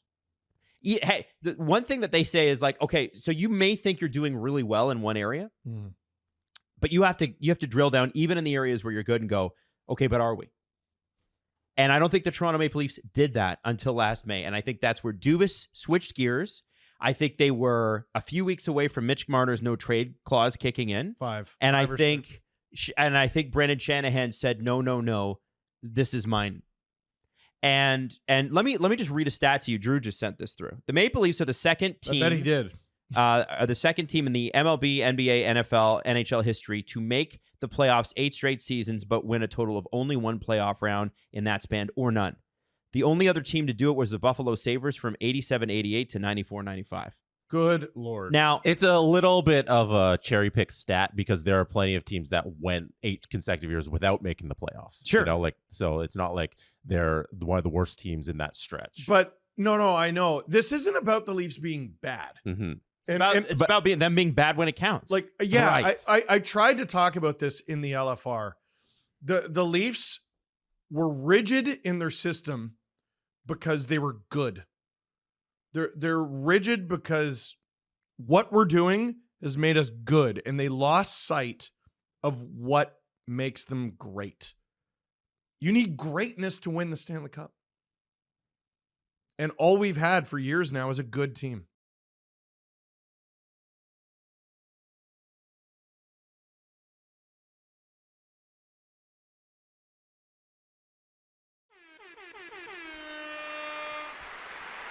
Thank you to the Steve Dangle podcast for entertaining the masses during intermission. And now we are a few moments away, actually. Not bad timing. I think we're like 2 minutes away from puck drop again of the second period.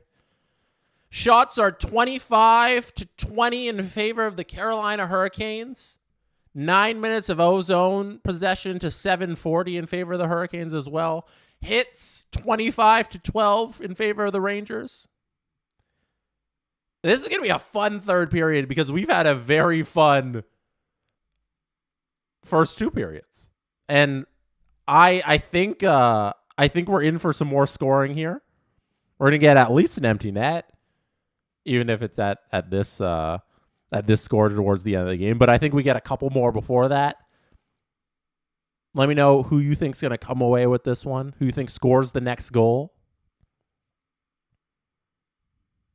Let me know what you thought about that Leafs clip if you watched it all the way through from the Steve Dangle podcast. The word is that they're just going to run it back. They got a big press conference coming up. We have dropped the puck on the third period, by the way. Word is that the Leafs are going to run everything back. They have a big press conference coming down on Friday with the new CEO of MLSE. Brendan Shanahan and Brad Treliving will all be on that press conference, and they're probably going to announce that maybe Sheldon Keefe is gone, but they could also just everything is the same. And I think we're in for one hell of a press conference if that happens. Here's a chance out in front for Carolina. Stopped. Adam Fox controls it. New York's trying to calm everything down. If you have not liked this video, make sure you hit like on this YouTube video if you're watching on YouTube. If you have not subscribed to youtube.com/SDPN, hit subscribe. If you're very generous, super chat us on YouTube or subscribe to SDP VIP so you can get an extra episode of the Steve Dangle podcast every single week. There's also an ad-free tier.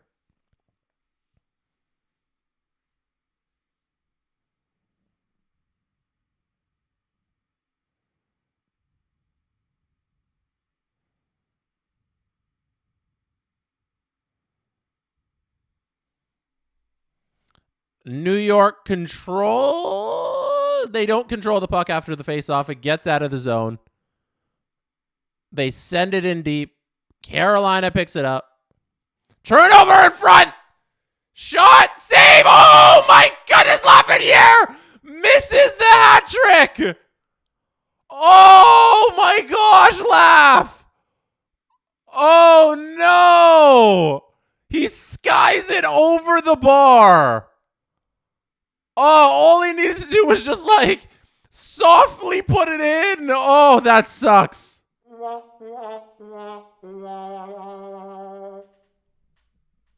Codester says laugh game winner. Remember for 2 months level SDP VIP laugh game winner. Not with that one.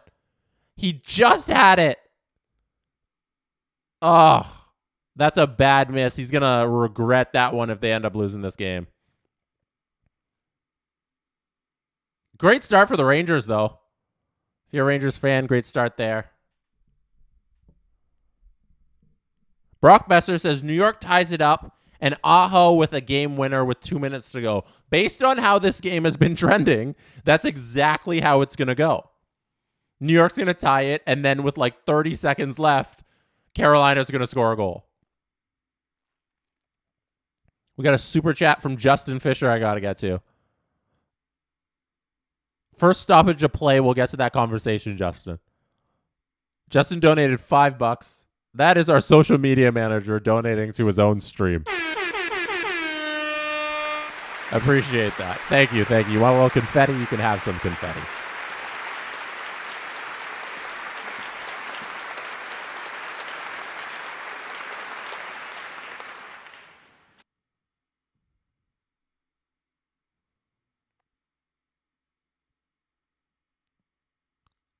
I can't. How do you read your username? Pasukarhu 7. I wish I could have 50% of the energy. Oh, here's a chance out in front for Carolina. I wish I could have 50% of the energy Jesse has, and my life would be so easy. I can bottle up this energy and send it to you in the mail. I'll put it in a package. I don't know what that means, but thank you. New York trying to get something going, but Carolina's controlling the play. Puck is stuck behind the boards here. Panarin's up against the wall. Puck goes out. Marty Necas tries to get onto it. Martinuk controls it. Gets smashed by Zibanejad, and the puck comes the other way for Laugh, who shoots short side. Can't squeeze it by Frederick Anderson. I do love my AG1. I will 100% recommend AG1 unsponsored. All right, this stream is sponsored by Steve Dangle, Hockey Rants and Raves. Go to the link in the description right now. If you're on YouTube, go to the link in the description. If you're on Twitch, link in the description there too. Pre-order his book, Hockey Rants and Raves. Comes out this fall. Pre-order it on Amazon, Chapters Indigo, Barnes & Noble, wherever you need it. Justin Fisher had a super chat. Justin Fisher said, Jesse, if each member of the core four returned, but Toronto came back with a new coach and a legitimate number one goaltender, is that enough of a change? Interesting. It depends. A new coach is a huge change. Like, I'll give them that. If they want to fire Keefe and bring him back and bring somebody else new, that's a huge change right from the go. So, like, thumbs up for doing that. If the core four returns, there better be not the number one goaltender, some sort of stud defenseman. Like, it's been Morgan Riley with just guys for years now, and I want more than that. So, a number one goalie is great. Joseph Woll can be that goalie, though, so I don't even think you need the number one goalie. And the core four situation limits the rest of the roster. That's the whole thing about the core four. I'm going to say it's not enough. I think one of the pieces of the core four has to move this offseason, and there's only two of them that aren't signed long-term, so it's one of those two. You got it. Is that a tripping? Tripping call here. Hurricanes are going to get called here for a tripping call. Looked a little suspect. I don't know. Dmitry Orlov.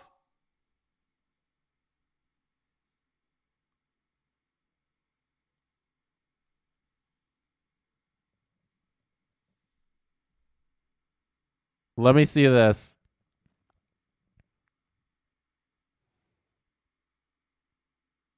Let me see this. I'm just waiting for the replay.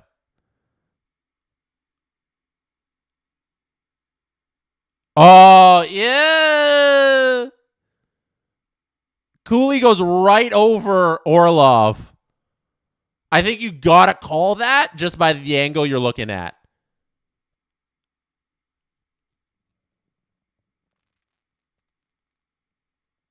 Yeah, that was a penalty.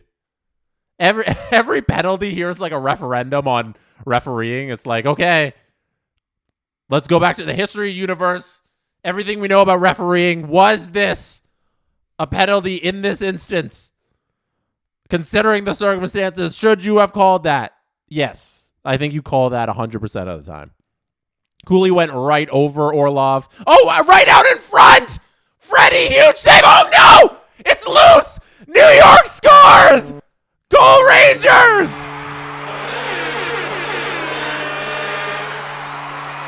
Oh my gosh! I thought Freddie had it! But Chris Kreider sneaks it on through.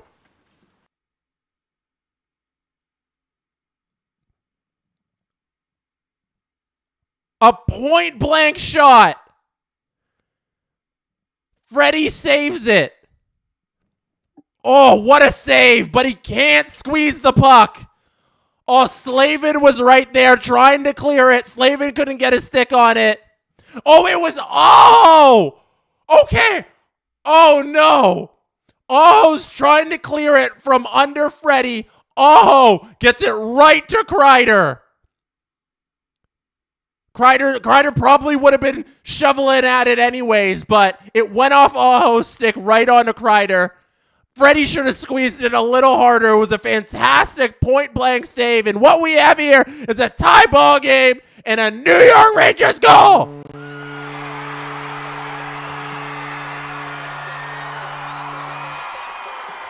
We have a 3-3 hockey game with 13:49 to go. We are in a TV timeout.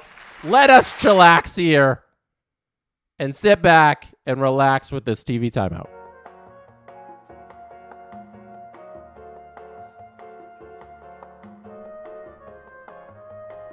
The Dancing Animal Friends, the DOS team, would like to come out and entertain you. They are pumped up for tonight. Thank you for being here.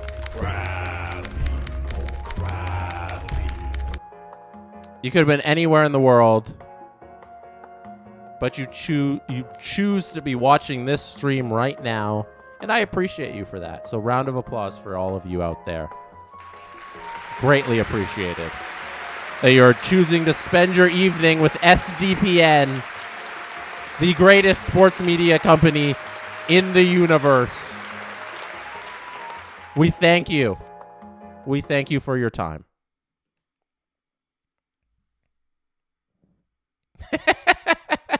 Jacqueline K says you so gotta sell shirts with the DOS team.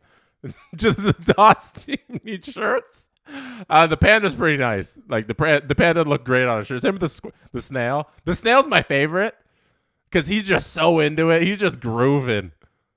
Like the panda's doing a little two-step, but the snail's like he's never had problems. Like he doesn't know what a problem is. Like he's just dancing. That's a good time. That is a very, very good time. Update from around the sporting world. We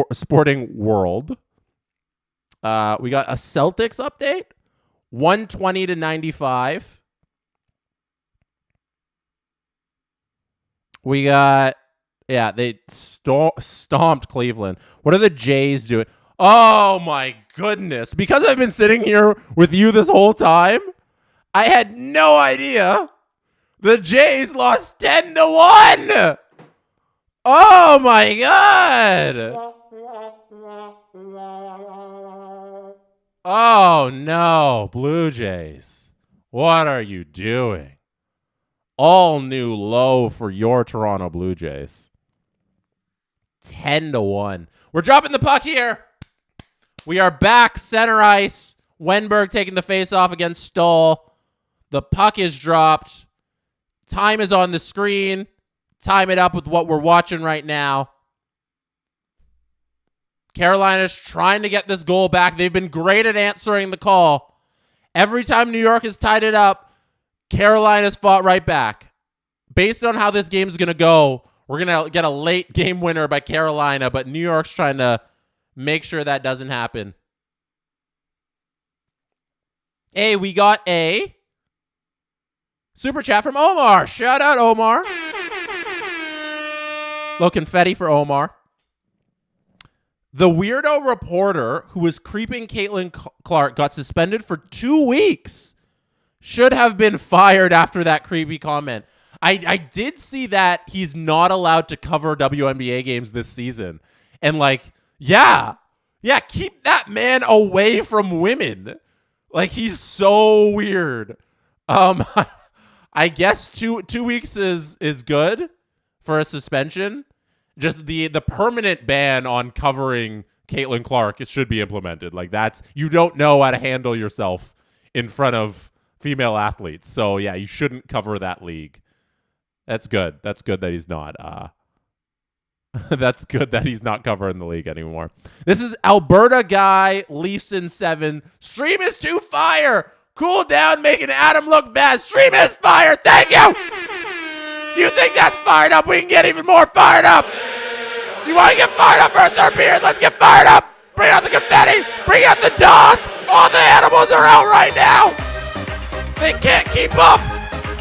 It's lagging. You want to see us get fired up? We can lag the stream. We can lag the dance crew. That's how fired up we can get. All right, shot by Carolina. Great save by Igor. Let's get back to this hockey game because we got 12 minutes and 30 seconds left in this hockey game. It is tied 3-3. New York is up 1-0 in the series. Carolina's trying to tie it up. New York's trying to get a 2-0 lead, win both games at home. We have a stoppage in play once again, and we are getting one more face-off. I'm looking for some action here, fellas. Let's get some back-and-forth hockey that we've had all game. None of this icing and over the glass and all that nonsense. I need some great hockey to end this game so we can get truly fired up. Face-off is won by Carolina, swung around the boards. New York gains control, sends it right back over to the Hurricanes. And now we get Brent Burns working it up. Brent Burns through the middle, one-timer! Goes just wide! Oh my goodness! Igor didn't have to make that save. The puck goes just wide. Carolina's buzzing. Woo! Play is stopped. The broadcast, the play-by-play is just like no one was expecting Burns to do that. Oh, Marty Natchez.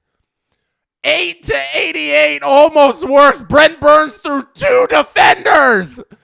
Passes it off before he hits Trocheck. Marty Natchez shoots it wide. Woo! Carolina's buzzing, trying to get that goal back that they just allowed New York to score. Let's see what they got here.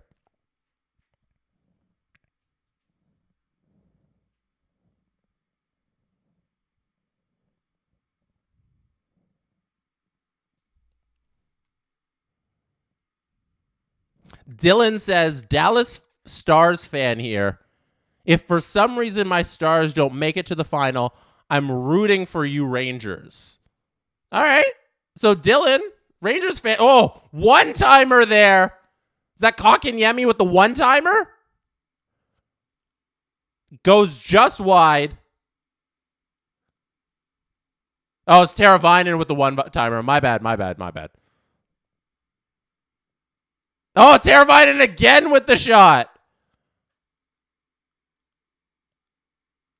Teravainen, 2 opportunities there. And now New York's going the other way. 2-on-2, Panarin wires it and it's blocked. What a block by the Hurricanes. Now we're playing hockey. Now we're getting some action. Seth Jarvis lays his body out. Oh, that must have hurt blocking that shot from Panarin. Here we go, though. Aho tries to wire one. It gets stopped. New York's coming the other way. 1-on-2. Freddie Anderson with a beautiful pad save. It's going back the other end. Carolina can't get the shot. Aho can't keep it in. Puck goes out of play. Woo!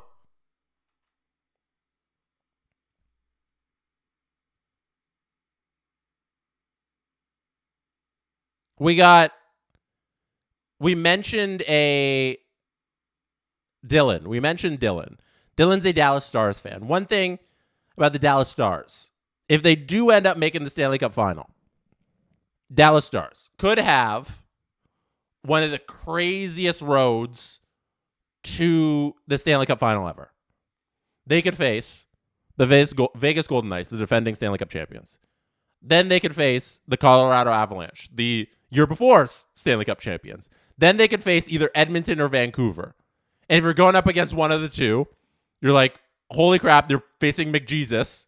Or you're facing a Vancouver team that's like super hot, riding like a very hot goaltender in the, like, this is the world where they beat Edmonton. Or you're facing McJesus and Draisaitl and all that stuff.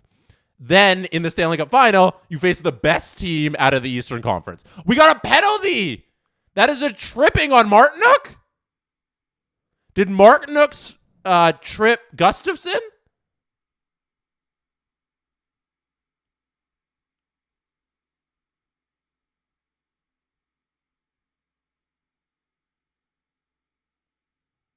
Let me watch this play. Let me see what happened. Great save, Igor. They're showing the replay of that. Yeah. No, he knew. All right, Hurricanes fans, be honest with me. Be 100% honest. Is that like the third dumb penalty this game on the Hurricanes? They've been taking bad penalties. Schvetz took a bad one. Martinook just took a bad one. Do you guys take a lot of dumb penalties? Because there's been a lot so far this game. 4 power play opportunities so far for the Rangers. This is number 5. And like one of them doesn't count because it was the Schvetz one where they got like 2 seconds of power play time.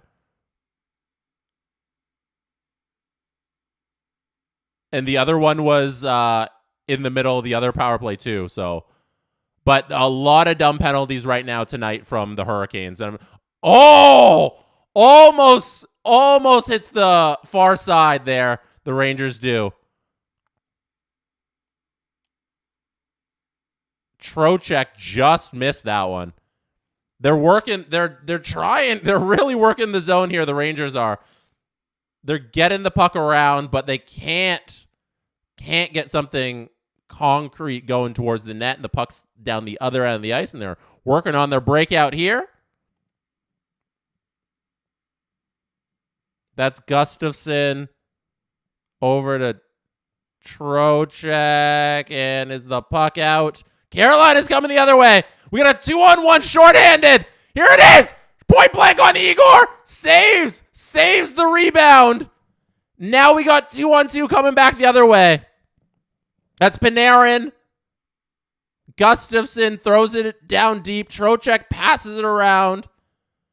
All right, now New York's trying to get set up. Couple chances here for both teams on the power play for New York. A tip in front is unsuccessful.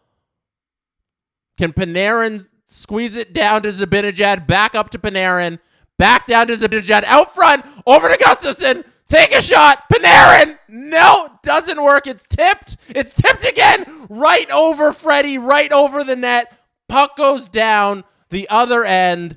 Hurricanes avoid chaos.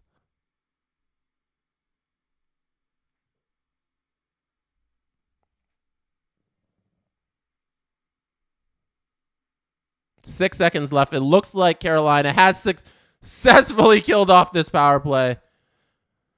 There it is. Puck's down the ice. Killed successfully.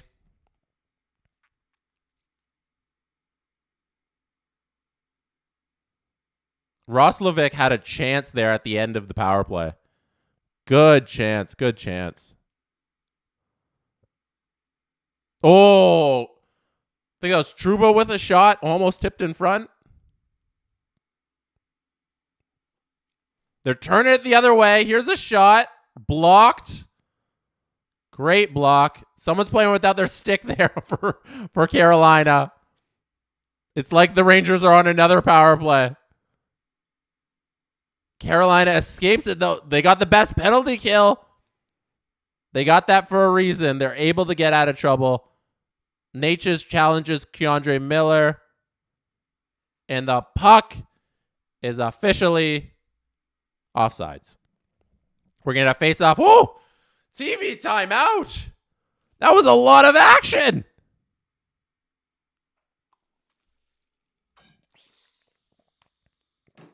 Wow. All right. A lot of back and forth there. Let's take a second here. Let's just chill out. Let's calm down. Let's take in these last 7 minutes and 9 seconds of this game. We could be in for some overtime. We could be in for some overtime, everybody. I hope you're ready. This is your moment to just grab another sip of water. Go get a hot dog from the concourse. Go in the fridge. Take a look at it. Be like, do I want to eat that? Do I want that old yogurt? Don't eat old yogurt. It's stale. It'll give you a tummy ache. Maybe grab a glass of water. Yeah. Do a glass of water. You got some chicken strips. Got some chicken strips you had yesterday. Warm them up in the microwave. A little ketchup on them. Maybe make a sandwich. PB&J. PB&J is always delicious. Can't go wrong. A little whole wheat bread. I'm a big white bread person. I like whole wheat bread. There's some taste to it. Do that. Use the washroom. Key. Use the washroom so you can be locked in for the next 7 minutes and 9 seconds that we have of this game.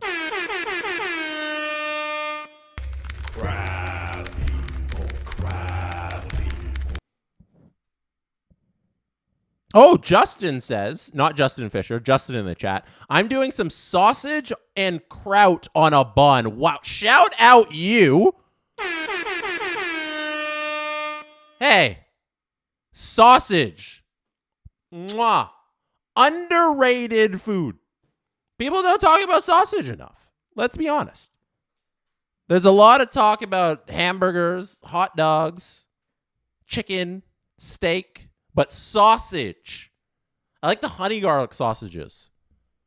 You get them like in a pack of 6. I throw them in the air fryer, put them in a sandwich, eat them individually with some like broccoli. That's super healthy, I think.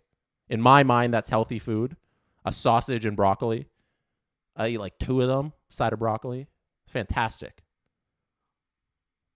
It's fantastic stuff. All right, we're back. Action's back. No more food talk. There's hockey talk going on. Rangers going offside, and we need another face-off. So not hockey talk is paused again, unfortunately. All right, let's get back into this. Let's drop the puck here, boys. Let's get a good 6:54 going. Is that Ben Stiller at MSG? I think they just showed. 6:54, puck drop. Won by Carolina. And Keandre Miller's going back. Oh, no, can't pick it up. Carolina's able to keep it in the zone, but New York comes away with the puck. They're going the other way. Trying to cut to the net. Freddie Anderson with a nice save.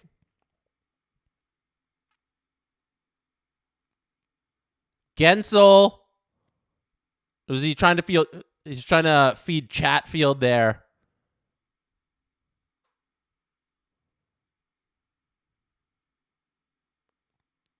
Now we get Marty Natchez coming up the wing. Shoots it wide, well wide on Shesterkin. No risk of that one going in. Oh, Rangers trying to get in the front of the net. The Rangers are real greasy with their goals. They're like really good at getting to the greasy areas and getting those tips, shoveling them home. They know how to score playoff goals. So you got to worry whenever the puck's getting towards the front of the net, there's going to be like 3 Rangers right there, and they're going to try and shovel it in. Here's Carolina, though, on the rush, trying to get something going. Everything's getting tipped. Everything's getting blocked. But you keep firing and good things will happen. Hockey 101. Fire pucks on the net. Oh, nice save by Shesterkin. He's down. And the puck's out the other end.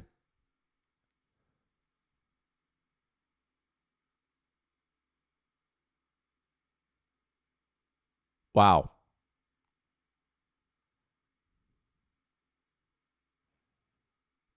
We're in next goal wins territory with 5:50 left in the game. We could be in for some overtime. I don't even have like overtime intermission videos to play. I got to see what I got to do during overtime intermission. We're in unprecedented territory right now. And we are offside, or the puck was played with a high stick. The puck was played with a high stick, and we have another face-off going. Oh, we're going to a TV timeout once again.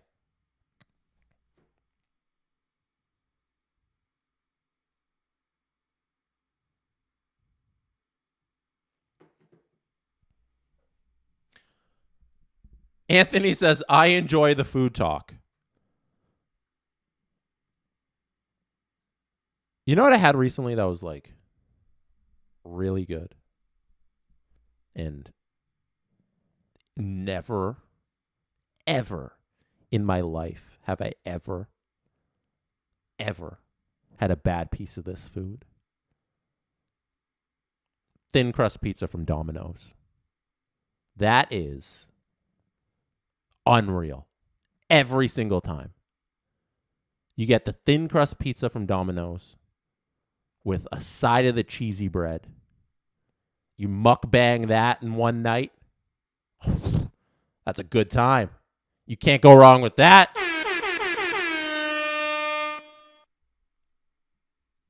Sausage, like I said before, underrated food.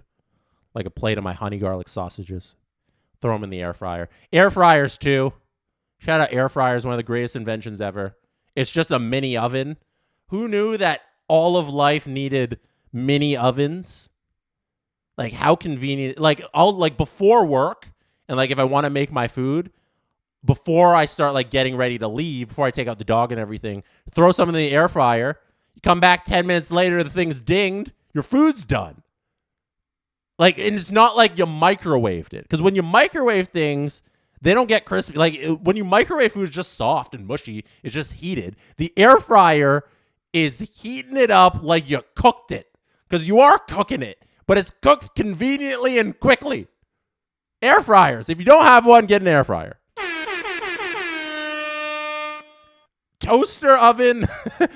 I'm not doing toaster oven erasure. It's the air fryer is more convenient, and you can utilize an air fryer in more ways than you can the toaster oven. The toaster oven was a great precursor to the air fryer, but now that you have the air fryer, the toaster oven's mute. We're back here. We got to pause the food talk because the game is back on. 3:57 to go. Carolina's got the puck. Trying to get something going. Almost did. But we're just fighting the neutral zone. Keandre Miller holding it.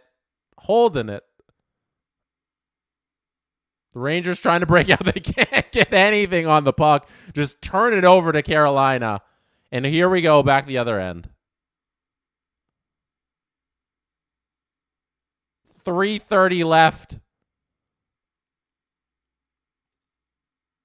We're in for overtime tonight, ladies and gentlemen. We are in next goal wins territory.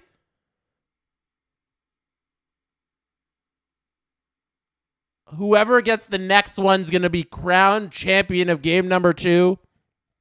It is iced by the Hurricanes, and we have a very important face-off coming up right here after everybody skates to the other end of the ice. 3:10 to go on the clock. Face-off in the offensive zone after an icing. You got some tired Hurricanes out there, and we are in next goal wins territory. Lafreniere is out there trying to get the hat trick. He's out there with Panarin and Trocheck. This is a huge face-off here. Won by the Hurricanes. It has been won by the Hurricanes. And oh, what a one-timer there. Great save by Igor. That's Trocheck coming all the way to the other end, but an easy save by Freddie Anderson.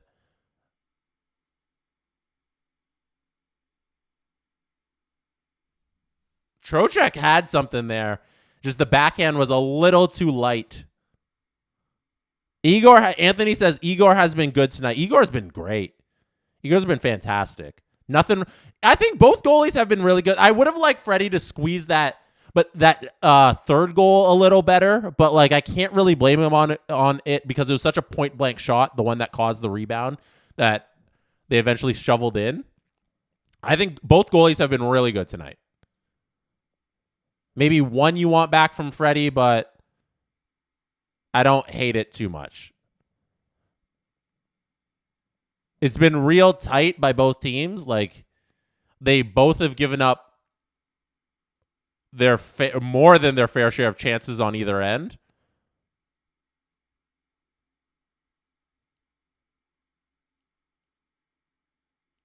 Oh, there's a penalty! A late penalty! Is that tripping on Aho? That's a backbreaker. The New York Rangers are going to end regulation time. And Aho is pissed. Aho is livid and the Rangers are laughing.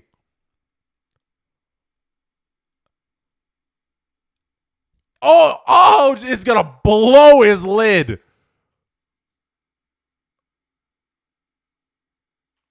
I believe Aho tripped Goudreau. I got to see the replay here. Aho tripping. 18-22. Let me see. Here's the replay. Aho. Oh, it was Wenberg. Oh, it wasn't Aho. It was Brady Shea. They got the wrong guy. They got the wrong guy! Brady Shea 100% tripped him. Like, Brady Shea's stick is in his leg. Oh, they got the right guy. They got the right guy. Okay, they switched it. Somebody told them they got it. I was about to lose it. They got the right guy. 6th power play of the night for the New York Rangers. They're 1 for 5 so far. This is the game right here. Carolina, one of the best penalty kills in the entire league. If they can kill this penalty, get to overtime, kill the rest of the penalty, they're going to be good. Here's shorthanded chance. Shorthanded chance. One-timer Igor with the save. Oh my goodness.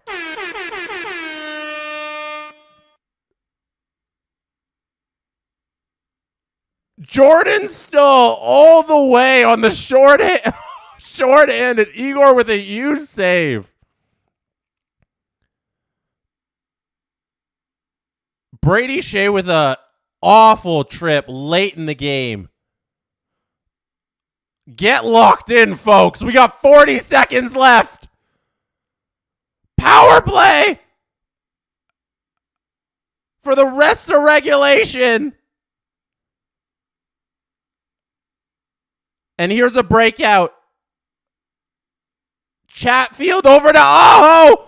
Aho with the shot on the short end. Chatfield tries to feed it through Igor. He can't do it, and he's stopped. Oh, my gosh. So many short-handed chances for Carolina. Oh.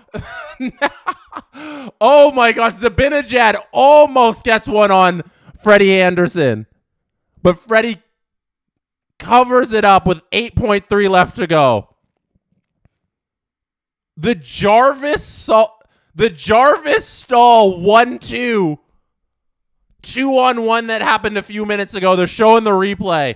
Great save by Igor. Oh my goodness. Game saving twice. And then the Chatfield Aho save. Back to 2 saves. The initial and then the rebound. Igor, ladies and gentlemen. On absolute fire. That's why you pay him the big bucks. We're going to overtime.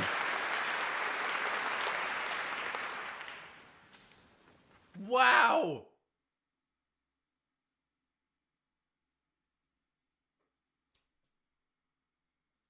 Give me a second to catch my breath. Oh my goodness. We have overtime hockey coming up. First stream of the playoffs for me, and I get overtime hockey. How long's this got to go? Shout out both teams right now. Round of applause for both teams.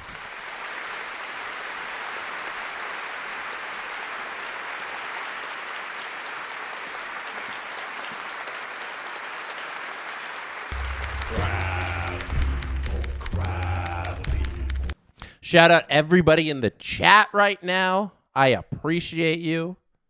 We are heading to intermission. I don't have anything to play for the intermission break. So we're going to sit here and chat for a little while I gather something to play. Steve's round 2 picks. I'm not going to do that again. What should I do? Why can't the Leafs score in the playoffs? Brendan Shanahan done. We can play a little Drew and Stu. Oh, Sheldon Keefe said what? We can do that. That's a good one. Oh, there's should LA buy out Pierre-Luc Dubois? Let me see if I can play this. I might play this clip about should LA buy out Pierre-Luc Dubois for intermission. You know what we can do? You know what my favorite thing to do is?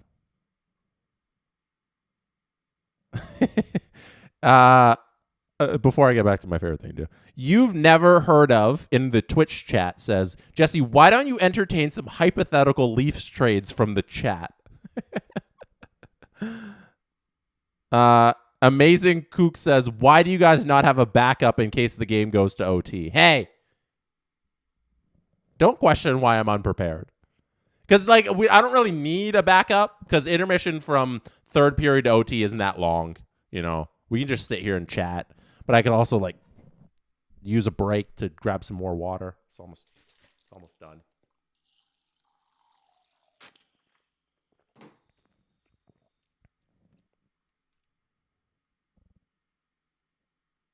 Air fryer recipes from Melissa. Air fryer recipes. One of the things I absolutely love doing, and Wingleman will get to your comment. One of the things I absolutely love doing in the air fryer is barbecue cauliflower bites. So you get the cauliflower bites. You can just get the frozen ones. You don't need to do them all yourself. But even if you want to just grab the frozen cauliflower yourself, and then you bread them a little, and then you throw on you could do the barbecue directly in the air fryer, and that's why the air fryer is the best thing ever, because you can do things like just throw barbecue sauce on it while it's in the air fryer, and you're good, and then you just leave it. You can't do that with a toasted oven, can't do that with a microwave. It's going to cook it into it, and then you got cauliflower bites, and then you got barbecue cauliflower bites. Fantastic stuff. And if you get the right barbecue sauce, it's going to come out amazing. Get the chicken and rib flavor. That's a good one. There's relatively really cheap. When they're on sale, you can get a bunch of chicken and rib flavors. They're really good. Yeah, that's one of my go-tos. Cauliflower bites in the air fryer. That's good. It's good stuff. What do you guys? Sweet Baby Ray's. Sweet Baby Ray's is mwah, mwah, mwah, mwah. Can't go wrong with some Sweet Baby Ray's.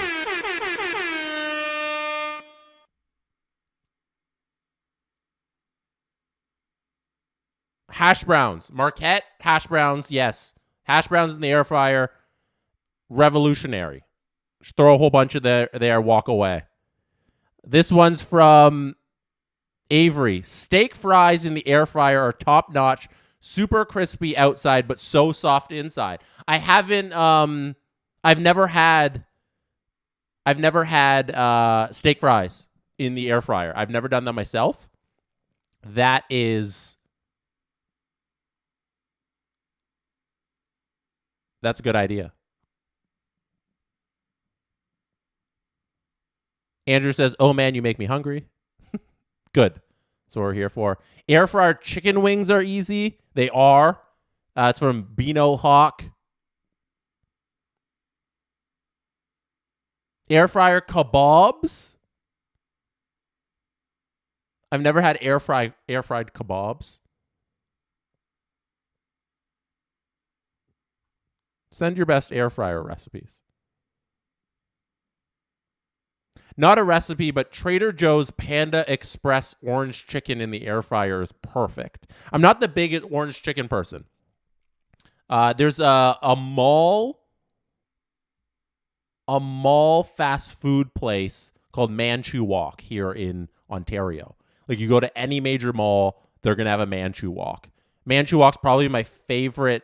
Like, it's not real Chinese food, but it's like the American Chinese food is what they are. They're mall Chinese food. And Manchu Walk makes my favorite one. They have a great sweet and sour pork, or what's the other one? Like a red chicken? I don't know what. The sweet and sour chicken, that one too. But sweet and sour pork is the one I like. The other chicken, no, it's the Kung Pao chicken, I think it is. That one. Or the General Xiao chicken. That one's good. That's the one. It's General Xiao and sweet and sour pork. Those are my two go-tos. You get the side with the rice, and then you get the vegetable side. So you get like 3 sides. Like, those are my favorites from Manchu Walk. The orange chicken, though, they also have an orange chicken. That's why I brought it up, because they also have an orange chicken. I don't really like it. So I've never tried we have Trader Joe's here now in Ontario too. Like, we never used to have Trader Joe's, and then Trader Joe's brought it up here. I've never tried the Trader Joe's orange chicken because I'm not a big orange chicken guy. So let me know what else you got. Sesame chicken is also good. Sesame chicken. Who has a good sesame chicken? I like it's not Louisiana.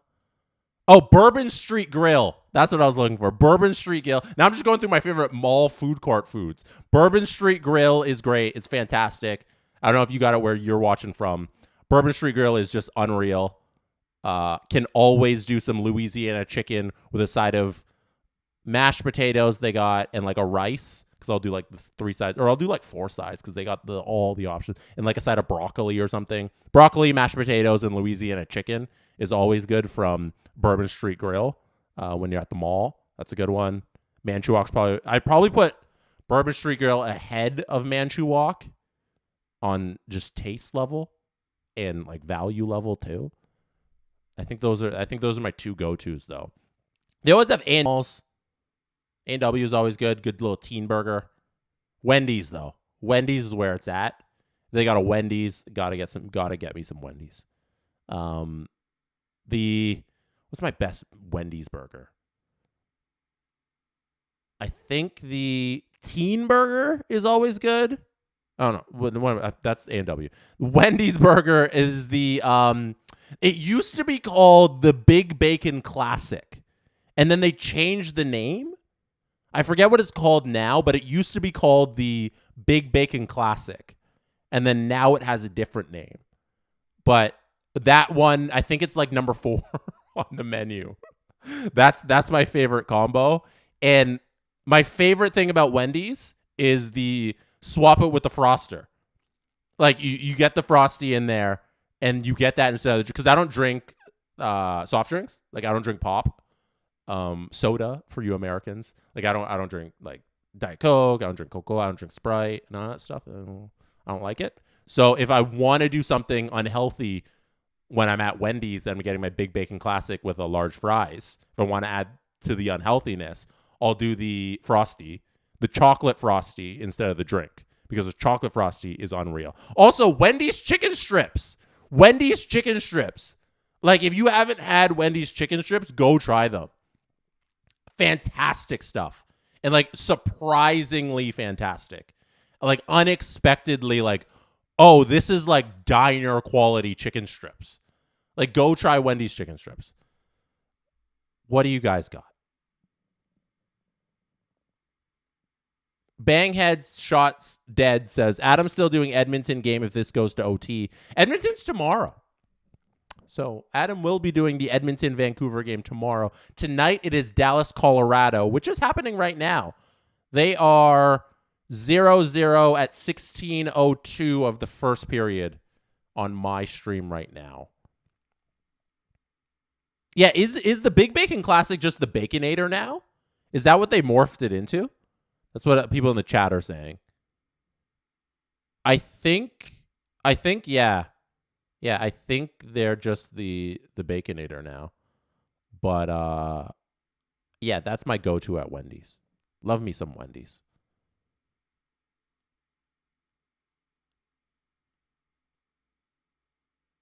Gamer Bro says, Wendy's has chicken strips. Yes, they do. They do have chicken strips, and they are delicious. Let me know in the chat. Let me know in the chat who you think gets the overtime winner.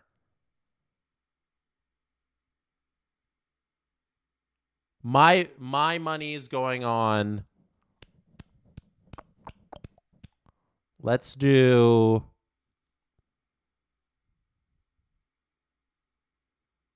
Seth Jarvis for Carolina. And let's do for New York, Trocheck.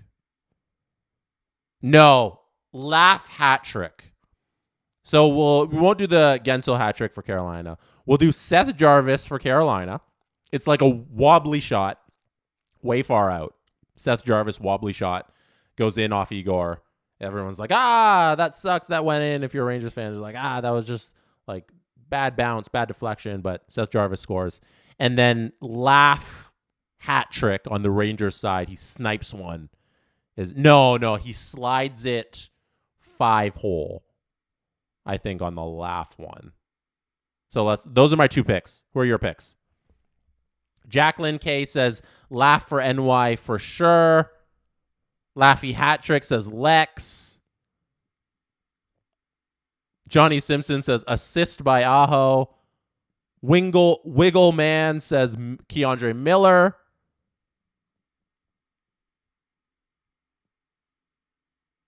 Hey, Corey says, I guessed the exact score of 4-3 Rangers on DraftKings. $45 if I win. So you're going to win. Oh, no, Rangers still have to win. So if the Rangers score, it's going to be 4-3. Well done. We got a Zabinajad guess. We got Kreider from Jerry. Noah Constrictor says he always goes top shelf. So I should say top shelf Laugh. Brock Besser says Aho on a garbage rebound. Kotkaniemi scores from Matt Marshall. D's Nuts says Freddie Anderson empty net goal. I think we're well past that. Jake G, Gensel, or Panarin from Bethany D. Freddie goalie. Why do we keep getting Freddie goalie goals? What are you guys talking about? Mika or Panarin from Michael. Jarvis always comes through. That's my money's on. Michael Simpson says Mika Jabinajad. Allie says, let us dream. Stop guessing Freddie empty net goals, guys. Everybody, why? That makes no sense. Please stop.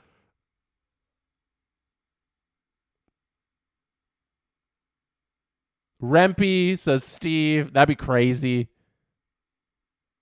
Brady Shea. We got a Brady Shea. David says Freddie empty net goal too. Pasta. Hey, Ragamuffin says pasta off a dumpin'. Pasta off a dumpin'. How dare you? That is a Leafs reference because I am a Leafs fan. Will Cooley in the crease. Laffy from a terrible angle. That's what I'm going with, Matthew. Aaron Judge. What did you guys think of San Jose winning the draft lottery? That's their first ever draft lottery victory in the history of the franchise. So they're getting Macklin Celebrini. Feel good for San Jose. Well, they had a lot of years of success there in the mid-2000s, but it never amounted to any kind of Stanley Cup. You know, they had the long run a couple times, actually, and then the run to the finals, and they never won. So it's good to see them after, but they haven't, like, sucked for that long. They sucked for a little bit, but not that long. It's not like Buffalo sucking, you know? But it's good to see them get back to trying to win, you know? So it'll be a couple of years still, but that's the piece. And they didn't really have the pieces to win. And now that they got it in Macklin Celebrini, I think they're on their way to rebuilding. So good for San Jose. What did you guys think? Jerry just says Sharks with a exclamation point. I think you're very happy. Jerry says, hell yeah. Justin says Pittsburgh got robbed of first overall. Matthew says good for San Jose. Always a loud building. Nice to see that again. All right. Here we go. Oh, puck's already dropped. I'm behind. All right. Puck's dropped. Bring out the dancing friends. Overtime for the first time on our stream. New York still on the power play with 5 seconds left. We are underway in overtime. Our friends are going to come out to dance our way and get jacked up for overtime. We got New York pressuring the zone and trying to get something going. We don't know how long we're going to be here tonight, but it could be a long one. I hope everybody is well hydrated. I hope your bladders are empty. I hope your bellies are full. I hope you are ready for overtime playoff hockey.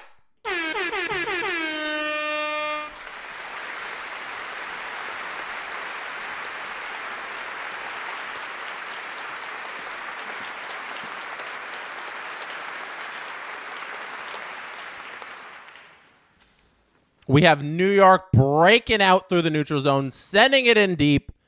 Freddie playing it around the boards. Carolina coming up with it, going the other way. It's 3-on-3. Shot goes wide. Uh-oh's trying to do something with it. Can't do anything. It is first team to score wins the game. The most beautiful time of the year. Stanley Cup playoff time. The only thing that would make this better is if it was Game 7. But it's Game 2 OT. We got an icing by the Rangers. Big face-off incoming. Trouba's chirping hard. Trouba's going at Natchez. Trouba wants all the smoke right now. We have a huge face-off incoming right now. If Carolina can win this draw, maybe get a good shot on goal. Oh my gosh, Trouba! Trouba tried to take off Natchez's head. They're showing the replay, and he missed it.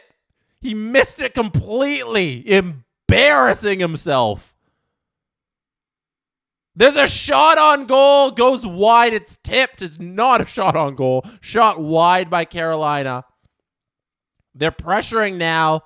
Like I said, that was a huge face-off win. It's led to this time in the zone for them. They're trying to get a dirty goal. They can't do it. Rangers clear. Jalen Chatfield's back playing it at center ice.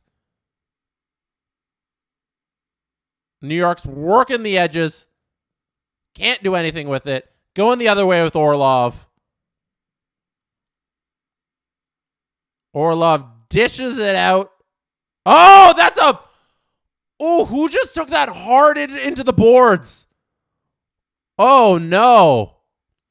A New York player just went hard into the boards, but I think he got up. No penalty on the play. They're just keeping going. They're still playing. I got to see the replay of that one. I think he just slipped. Like, nobody, there's no reason for a penalty or anything there. Oh, my goodness.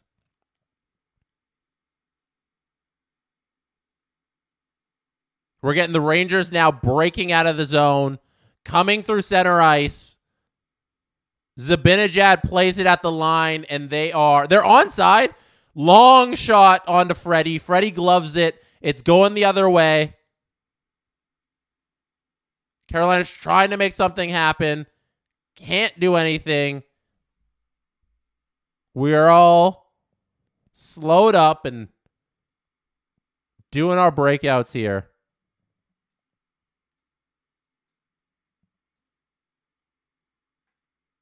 I got to bring up my play-by-play again.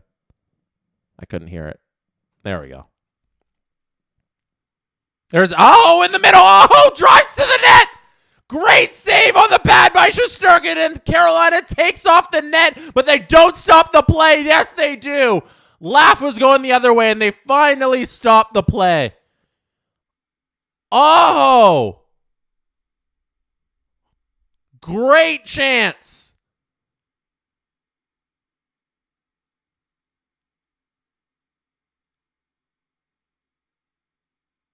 Oh! Schneider. So they're playing the replay of when Schneider went down into the boards. He's fine. He pops right back up, but I don't think that's a penalty. Schneider kind of slipped. Orlov just had his hand on him. Aho, now they're showing the replay of his shot where Igor makes a great toe save. Sveshnikov gets shoved into the goalie by Adam Fox. Adam Fox goes down, shoves Sveshnikov into the net. He takes off the net, and the whistle blows.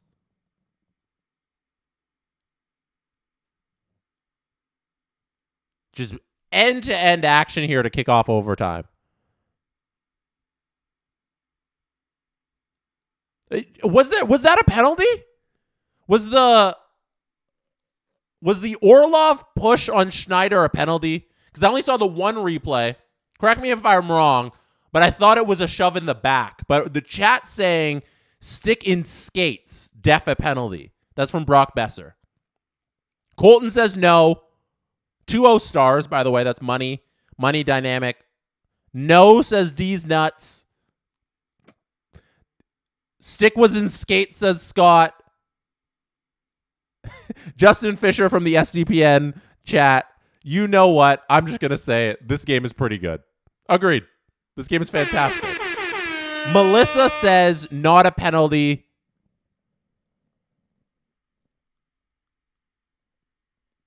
I would need to see it again. I'm thinking just like from my eyes in real time, no penalty. If I'm a ref, I didn't see anything initially to call a penalty. I know Schneider got up upset, but he got up fine, which is good. There's Brent Burns playing the puck to the other end of the ice. Goes all the way down. Adam Fox plays it around.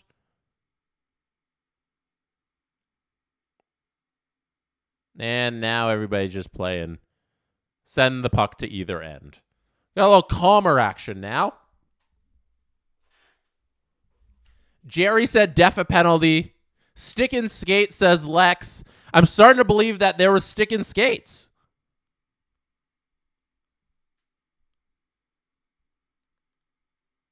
Aho, working it. Sends it over the glass.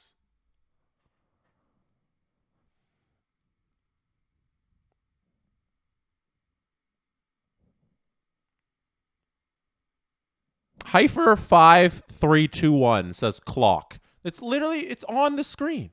What are you talking about? It's right this. This is the clock. What more do you want? All right. Puck's dropped again. 2-on-1.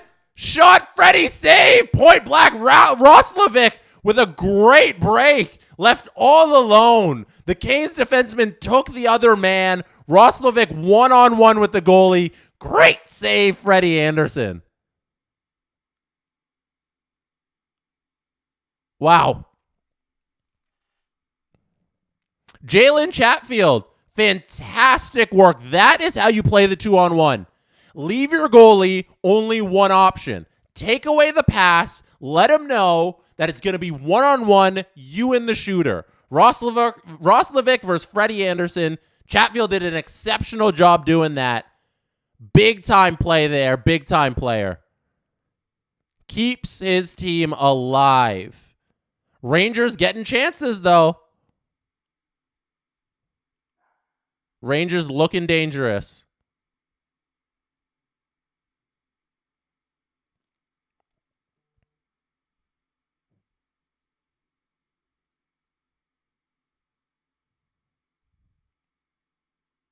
Carolina sends the puck all the way to the other end, and that is an icing. Icing call.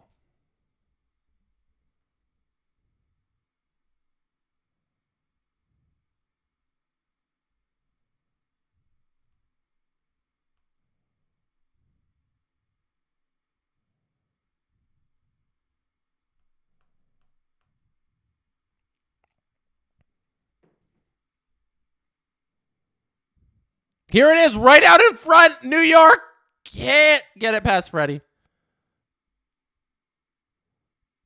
Blocked in front by Carolina.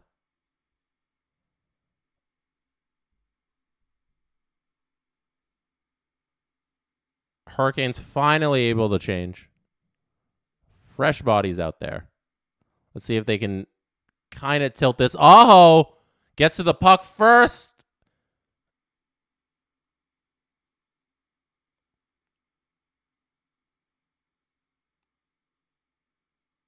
Aho's trying to work the puck behind the net. They're trying to get out in front. Aho again with another shot. He is all over the puck in this OT. And Igor makes a fantastic save once again. My goodness, Igor. The man is having an unbelievable overtime. I think that's 4 saves so far that have just been game-saving, literally, because next goal wins. Svechnikov did a fantastic job getting the puck off of the boards. Sends it out in front. Aho's able to get there. Igor closes the 5-hole where it could have easily been slipped through. Fantastic save there. Shesterkin is on his game. And here we have a weak shot. I think that was by Teravainen. Gloved by Igor again. We're going to get another face-off. Here we go.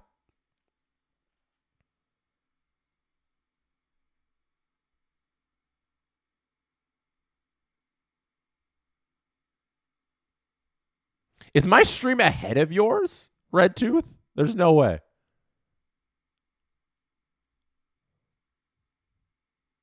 There's got to be some latency.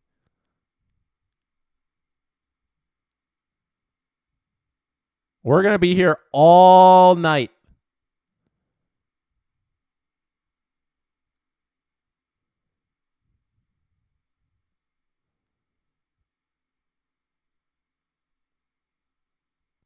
Jordan Stahl flips it, says the broadcast. We are slowing down here. I think everybody's getting acclimatized. Oh no, Rangers trying to get out. They can't. Puck stuck along the boards, and there we go. Rangers finally get out of the zone. And Carolina gets the puck. Okay, so we're the end-to-end action slowed, which I think is good for the Rangers because Carolina looked very dangerous there for a couple minutes.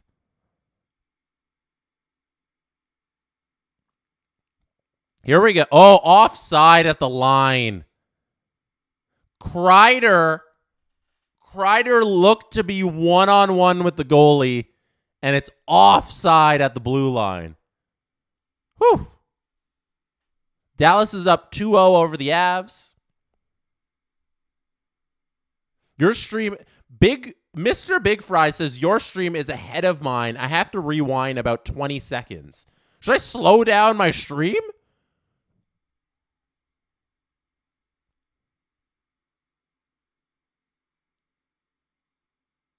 There we go. Oh, that's a penalty! You can't do that! You can't do that, Jacob Trouba!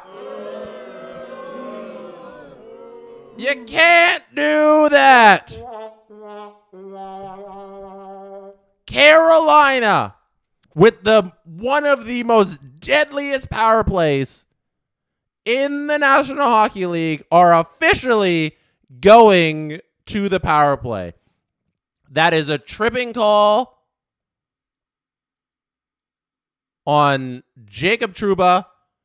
His stick got Marty Necas right on the shins, and he goes down. And what do we have here?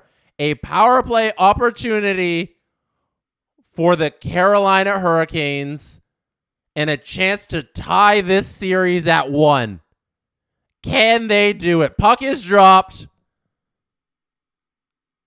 Aho's got it in the corner. Brent Burns had it at the point, sends it back down deep. Back around to Aho. My eyes keep an eye on him because he's been hot.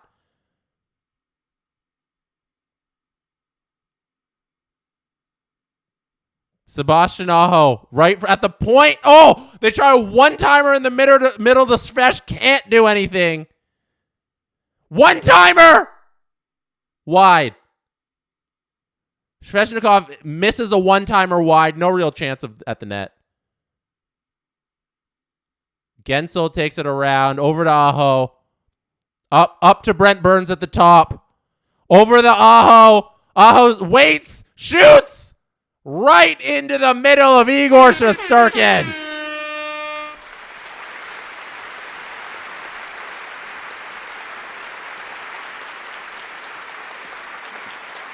Lot of pressure there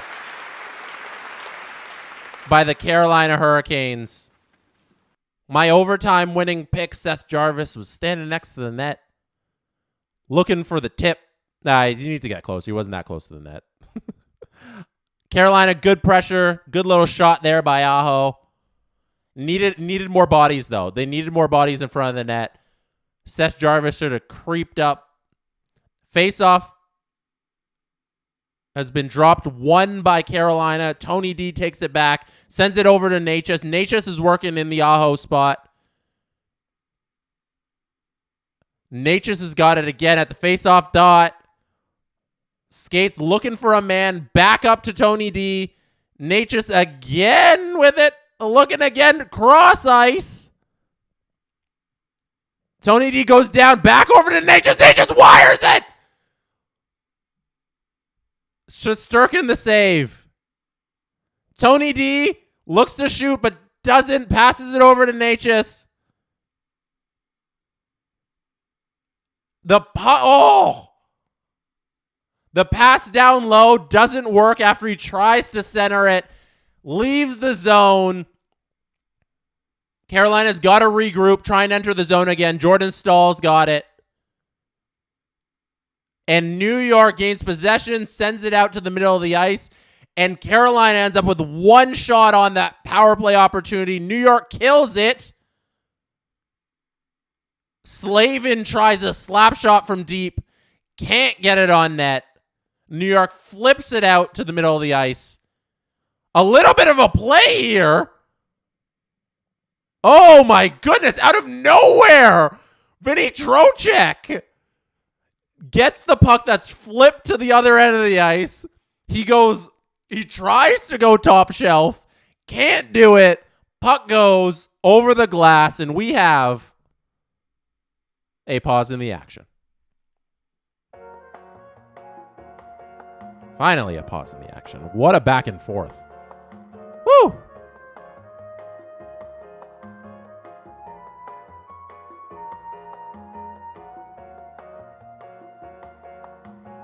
Everybody take a break. Chill out. Have a glass of water.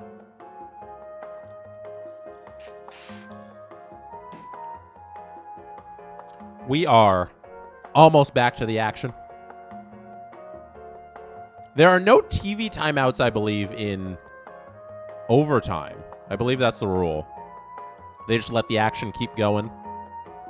We've been here the whole time, watching everybody as they scrape the ice. Adam Fox there on the bench talking to his boys. Some people are drinking some body armor. We are here in the chat, and I appreciate everybody who's with us tonight. Round of applause for all of you. If you're not familiar with me, I am Jesse Blake. I work. No, I can't even point at this. There we go. There we go. I'm Jesse Blake. I work at SDPN. I'm here streaming Carolina, New York. I got my own channel. It's called the Jesse Blake Sports Report. Go subscribe to that channel. It's a good time. Talk a lot of Blue Jays over there. And oh boy, are they depressing. If you don't listen to the Steve Dangle podcast, listen to the Steve Dangle podcast. Best podcast in the world. Produced by the best media network on planet Earth. Listen to the Steve Dangle podcast. If you don't absolutely love a man named Justin Fisher, you should absolutely love that man. Some people say he's the second coming. Some people say that. Justin Fisher, everybody. Shout out Justin Fisher.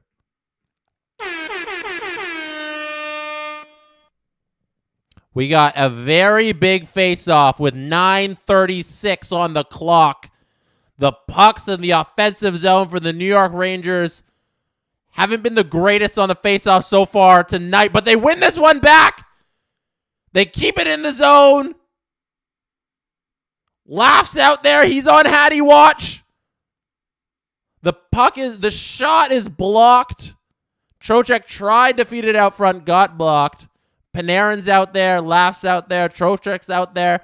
They're cooking. They're looking for one. One goal wins the game. Laughs fighting.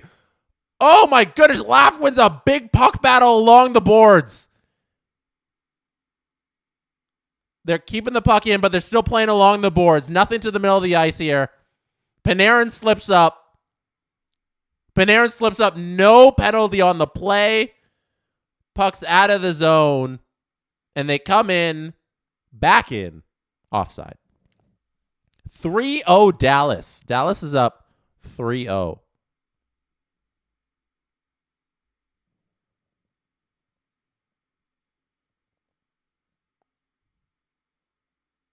Slavin, you don't get that call in playoff OT, but Slavin, I think, had a little bit of a stick on skate to Panarin there. A little bit of a stick on skate.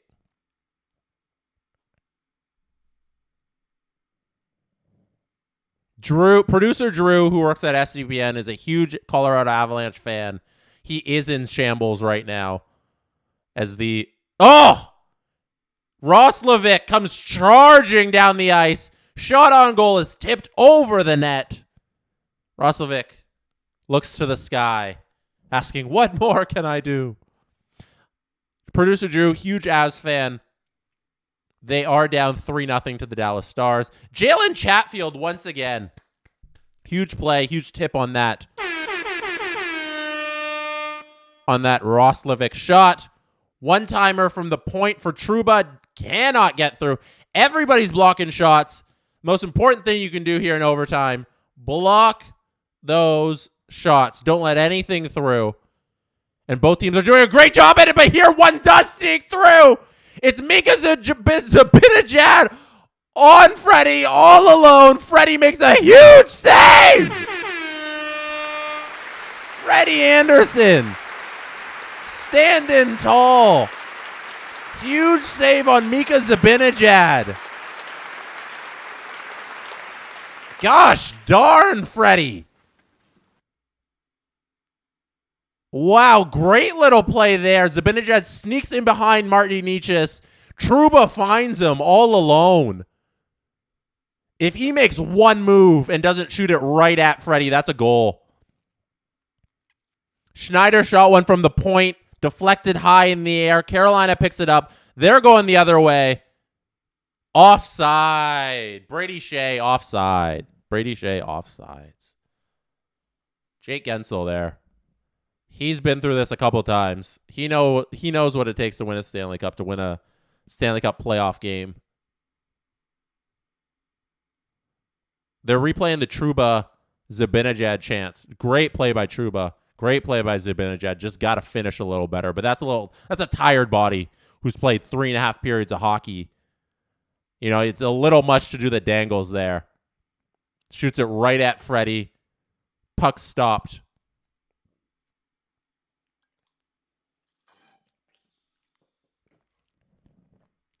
Everyone who's here, thank you for being here. Appreciate you tuning into this overtime hockey with me.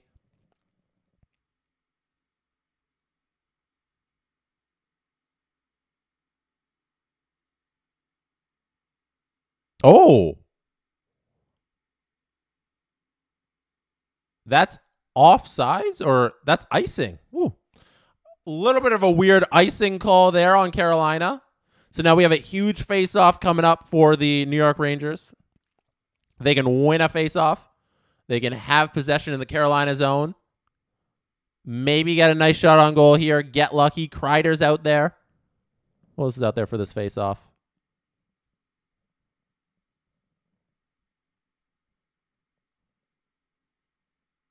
Zaho get kicked out. Aho went a little early, but does not get kicked out. New York wins a huge face-off. Adam Fox. Freddie can't glove it. Little bit of a risky situation there with Freddie and his glove and a soft shot on goal by Adam Fox. Freddie can't glove it initially, but he pounces on it after he drops it.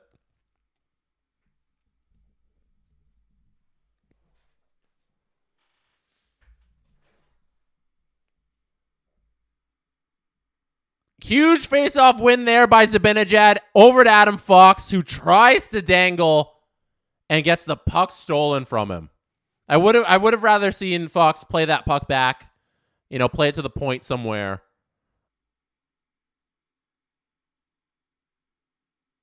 Instead of trying to make a dangle and drive to the net. Carolina's now got the puck in the zone. They're trying to get something going. Drive in the net. Oh! That Stahl almost squeaks one far side on Igor, but it goes wide. Great positioning by Shesterkin there.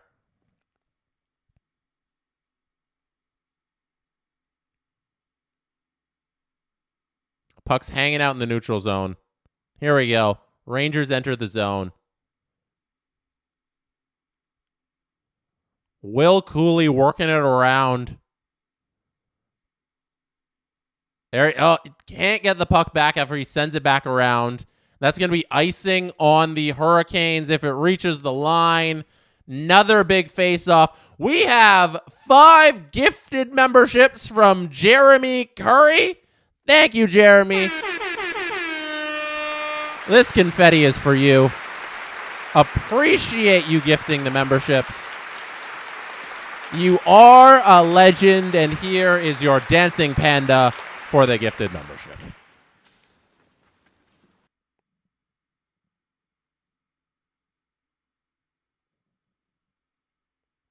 We got 6:32 left to go in the first overtime period. Shots are 49-35 in favor of Carolina. Justin said, Jesse, hit him with the snail, please. I can do that.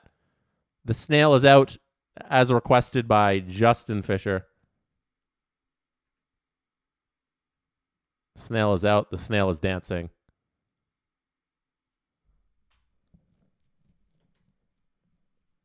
Crab people, crab people. 6 minutes left here. Overtime. Which team is going to be the next one to get some pressure on goal? Both teams in this overtime have had a crazy amount of chances. Like, both teams. It's just who's going to be the one to make that fatal mistake. We're playing a lot in the neutral zone here. Back and forth. Aho. I've been screaming Aho's name all night. He sends a floater, a very soft floater, onto the chest of Igor Shesterkin. I've loved Sebastian Aho's game tonight. I think he's been relentless on the puck. Penalties, not so much. Not a fan of penalties, but Aho's been great. Carolina as a whole have taken quite a few bad penalties.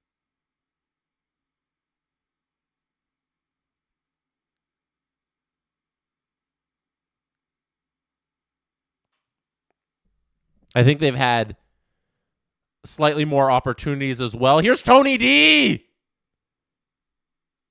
Big shot on goal, gloved by Shesterkin. Yeah, we're talking just opportunities, dangerous shots, high danger scoring opportunities. The lean is to Carolina so far tonight. But New York has capitalized on the opportunities that they've had. They're good at the greasy goals. 51 shots on goal so far for Carolina. That would be 48 saves for Igor. Two more saves from a 50-save effort from Igor Shesterkin.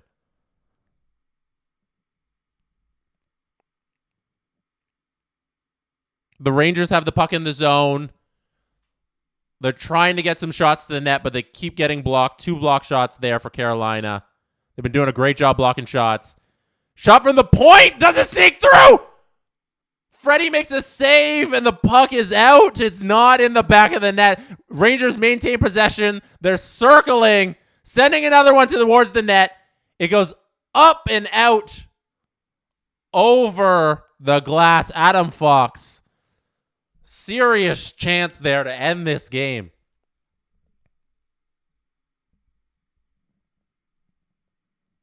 Seth Jarvis playing some good defense. Blocking the front of the net. Trying to box out Wenberg. Showing that replay right now. Mega Chronic says, will this ever end? No. We're going to be here from now until the sun expires. This game is never, ever going to end.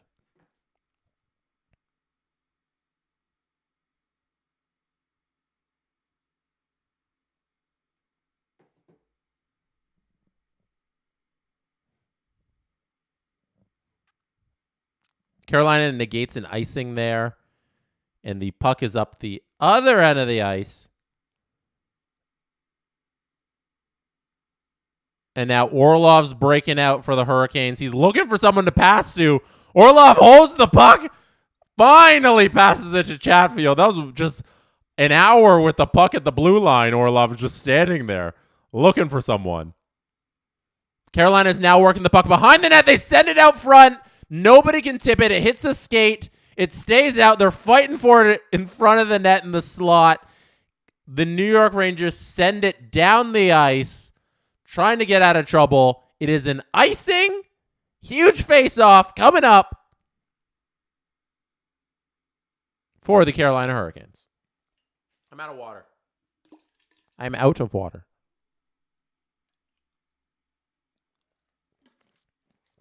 We have been streaming for so long. And we are guaranteed an overtime goal. Carolina wins the faceoff. Orlov has it. Sends it down to Svechnikov. Svechnikov's shot was blocked. Now Igor comes out, covers the puck as Svechnikov tries to go after him. Everyone's surrounding Svechnikov now.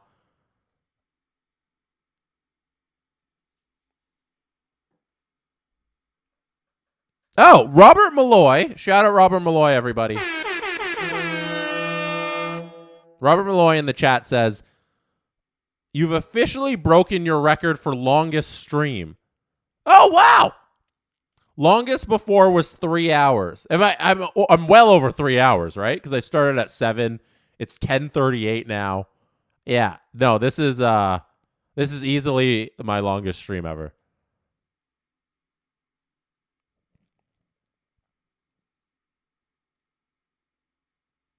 Rangers now have the puck. They're trying to set up in the offensive zone. They cannot do it.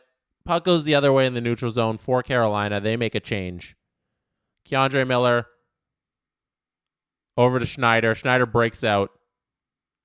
Braden Schneider going end to end. Braden Schneider. Beautiful. Gets the puck in deep.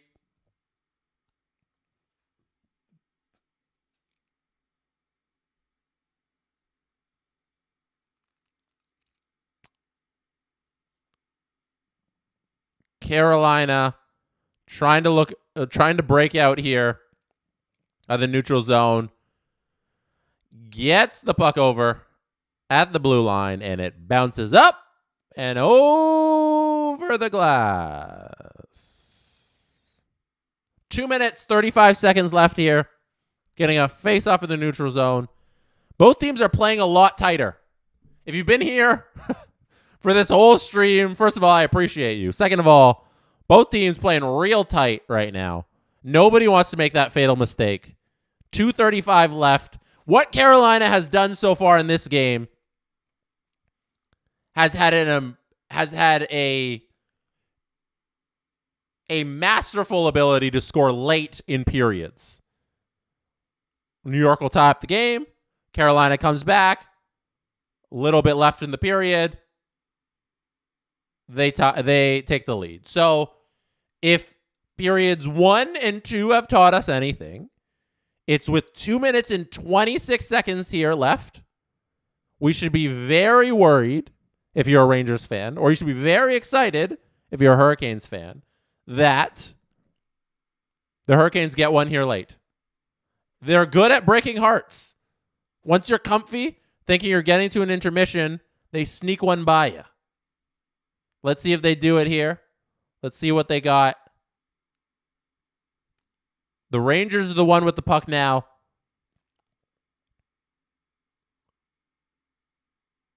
But they can't get anything going. And once again, we get a puck over the glass. And we have a pause in the action.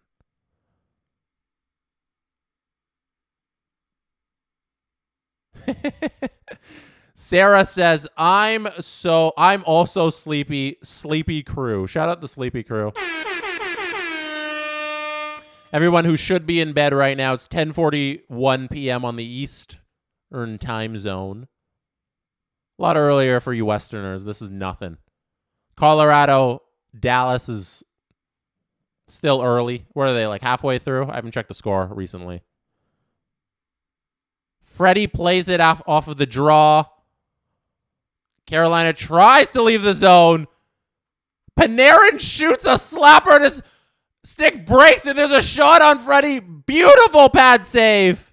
There's Orlov coming the other way, sends it deep. Igor's playing out of his net like he loves to do all game. Chance in front for Carolina. It's stolen by New York.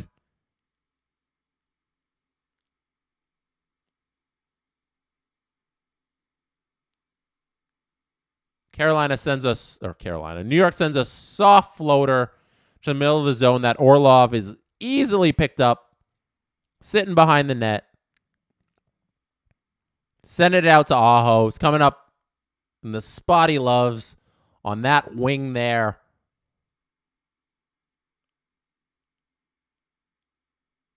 Slavin hops up in the action, can't do anything, and now there's a breakout the other way by New York. One-timer!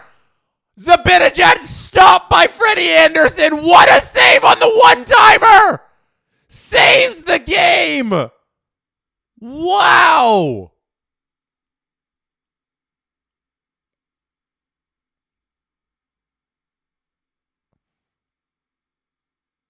Some pressure now from New York, but they lose the puck. It's over in the neutral zone.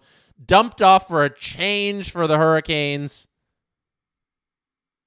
Fresh bodies out there. Schneider plays it to the middle.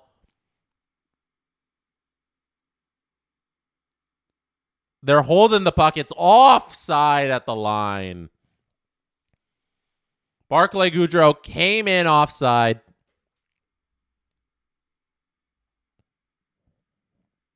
And let's see what the call is here. Yeah, they're calling it. They're calling it offside. Barclay Goodrow, you were offside. Oh, they played the replay in the arena, and everybody's saying he wasn't offside. Premature whistle. Is that icing? Okay. Everything works out for the Rangers. So it seemed like Barclay Goodrow was called for offside, but he wasn't really offside. And now they win the faceoff. Carolina ices the puck, so the faceoff is going to come in the offensive zone for the New York Rangers.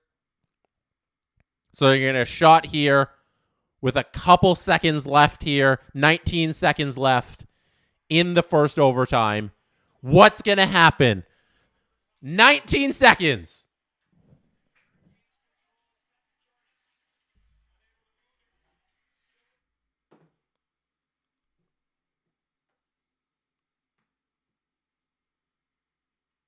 They lose the face-off. We're going to overtime. Number 2. Deep breaths, everybody. Deep breaths. All right. Give me a second here. Give me a second.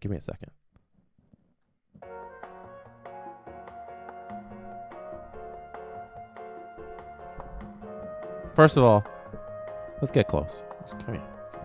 I'm at a certain amount of focus, so I can't really get close. Else I'll just get blurry. Like if I get close like that, autofocus isn't on, so I can't really get close. Let's get close. Let's have a little chat here. So, first of all, I want to thank everybody for being here. You could have been anywhere in the world, but you chose to be here right now, watching this stream, and I appreciate you for that.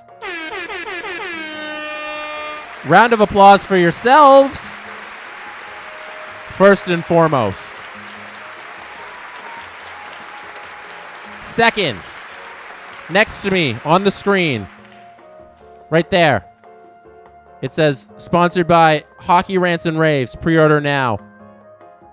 You can pre-order Steve Dangle's new book, which is out this October. Stop the elevator music. This October, Steve Dangle's new book is out. Hockey Rants and Raves. Go to the description in the link right now. Go to the link in the description. It's been a long stream. And you can pre-order that book if you haven't pre-ordered it right now. Third thing, if you have been here for 3.5 hours, and I have provided you with 3.5 hours of entertainment, how dare you not hit like on the video? Hit like on the video. Hit subscribe on the YouTube channel. YouTube.com/SDPN. Hit subscribe. Hit like. We are here for a good time and apparently a very long time. Fourth things fourth. If you're not familiar with this channel, this is SDPN. We make a lot of great content, a lot of great hockey content. Subscribe to the channel. You'll get a lot of that stuff. Subscribe to the Jesse Blake Sports Report channel. I guess it's in like the comment box or wherever you're watching. Sometimes it pops up there. Subscribe there. I talk a lot of Blue Jays over there. I talk a lot of hockey over there. Occasionally a little football. Sometimes basketball. Get a whole bunch of stuff over there. If you're not familiar with Steve Dangle Podcast, go stream it on whatever podcast platform you like consuming your podcasts on. If you have not left a comment, let me know where you're watching from. Let me know where you are viewing this stream from. And we got to shout out all your locations right now. It's a fun thing I do. I also stream on Twitch or NHL 24 streams, and I love this part of the broadcast. We also got a couple super chats. Oh my gosh, I got to get back to the super chats. Okay, we're going to do this. We're going to do where you're watching from because the watching cities are coming in. All right, let's get the music going. Let's get our dancing friends out here. We're going to have a fun time tonight, baby. I don't know if I can hit. I got to get the goat off the screen. It's too much. All right. I got to get to where you're watching. Albany. We got Nikki in Pittsburgh. We got Alana in Raleigh. We got Steve in Idaho. We got Finn in Brampton. We got Moncton, Justin. We got J-Rock in St. Louis. Denmark, Boohoo. Moncton, Austin. TA says, love these live. New Zealand, Will. Finland, Johnny. Coburg, shout out Coburg. Halifax, Germany, 5 a.m. Etobicoke, J. Los Angeles, Ali. Alberta, Mega. Savannah, Georgia, Ali. Austin, Ian. Pennsylvania, Paul. Austin. Marquette is in Austin. Marquette, you should be in Syracuse. North Carolina, Rocket Man. Vegas, TA. Brandon in West Virginia. Kingston, I hope that's Jamaica. Ryan. Las Vegas, Jameson. Florida, Gary. Howdy from Houston. Oregon, Alabama, Oakville, Barbados, Charlotte, Seattle, Paris, rural Quebec, Iroquois land. Let's get out the animals one more time. And we'll get to your super chats as well. Thank you all from everywhere in the world you are watching from.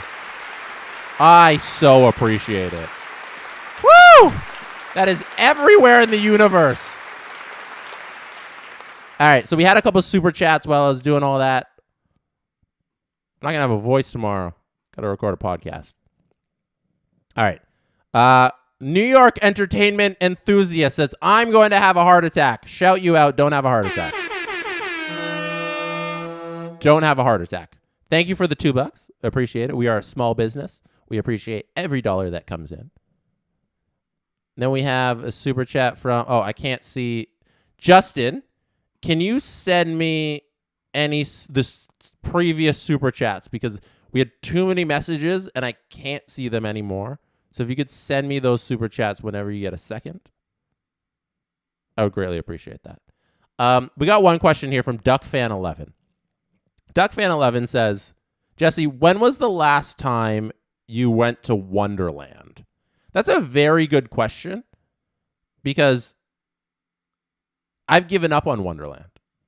There was one summer where I had to record content. I used to work at Kiss 925, a radio station in Toronto. And I used to produce Adam Wilde, who's on the Steve Dangle podcast with me. I used to produce his show, his radio show, his afternoon show. But I also used to help out with other videos around the station as like a content producer. And one summer we went down to Wonderland with Jax Irwin, who used to work there as well. Shout out Jax on Air on Instagram. Go follow her. She makes great content. And we spent, no lie, I think it was like 10 hours at Wonderland. And it was just exhausting because we were just filming. We got to make this, and we got to shoot this roller coaster, and we got to go on the Behemoth. We got to show what this food tastes like, and we shot everything in the park, and it took us like 10 hours to do, and I was over it. After that moment, I never wanted to go to Wonderland again, and I don't think I've been back since. And that was around, I want to say 2016, the summer of 2016. I haven't been back since. No, I've been back once. I shouldn't say I haven't been back. I've been back once. It was actually to shoot something else, but I got to enjoy the park that day, and it wasn't 10 hours. But we used to also have, they have a media event. If you're not in the media, you wouldn't know. Big time. I'm big time in you. But every year, Wonderland throws a media event before the park opens. And like they invite all the media around Toronto and the GTA to come see the park and everything new they have that year. And with the media event, you get like a free barbecue, lunch, and all that stuff. And it's not just the media. I shouldn't call it a media event because it's also Wonderland employees, families events, friends and families event. They're also there in the park. The park isn't just closed for the media. It's friends and families as there too. But you get to see the park early and you get to try all the food. So I went to Wonderland every year for free around that time as well. And eventually you just get tired of it. You can only do one theme park every time again. And if you don't know what I'm talking about, because we just talked about all these different places that people are watching from, Wonderland is the only theme park here in the Greater Toronto area that's like a good, decent theme park. It's our Six Flags, and we only have Wonderland. Like we don't have anything else. We don't have anything fun. We don't have a Six Flags. We just have this Wonderland place. It's called Wonderland. It's basically a Six Flags. But we don't have anything cool besides that. So this is our one theme park because we don't really have the land to build. We have the land to build theme park, but they don't want to use it for that. So like that's our one theme park. Anyways, that's it. That's my Wonderland talk for the evening. Let's get to the super chats. Thank you, Justin, for sending along the super chats. Can we get Hot Lettuce? Thank you for the donation. Hot Lettuce wants the dancing panda. Yes, we can bring out to Panda. We got OT Panda coming. There's Panda. Little air horns for Panda. I also have this music. Hasn't really applied, but Panda can dance to it. It doesn't really work. This is when things get cheeky, you know? It's like, oh, what are you talking about now?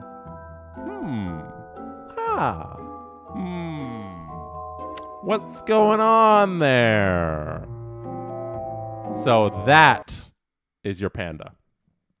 This is from Amazing Kook 143, who super chatted and said, "Did you have any plans for tomorrow morning? Too bad, playoff OT, baby. Woo!" My plans tomorrow are to record the Steve Dangle podcast. Yes, I did have plans for tomorrow. Yes, and I will be doing that. I will be showing up regardless of if I have a voice or not, because I'm going to be talking for 4 hours here. I will be recording the Steve Dangle podcast tomorrow. Thank you for thinking of me, though, amazing kook. Thank you for thinking of me. Or were the other 142 amazing kooks already taken? Taken? You're amazing kook 143. Were the other 142 taken? This one comes from Wingleman. What would you want from the Blues for Mitchell Marner? Should the Blues be tearing it down, or is the retool still a viable option? I think the Blues... Alan Walsh said something interesting on the Agent Provocateur that's coming out tomorrow morning. Tomorrow morning, there's going to be a new episode of Agent Provocateur. Go listen to it. On it, he said the St. Louis Blues sold too early. After their Stanley Cup victory in 2018, because Blues were 18, Tampa's 20, 21. No, Blues are 19, Tampa's 20, Tampa's 21, Colorado's 22, Blues 2019. He said after that Stanley Cup victory, they sold too early. And I'd love to know from Blues fans if you think he's correct. Should they have kept the band together a little longer? And did they abandon what they had a little too quickly?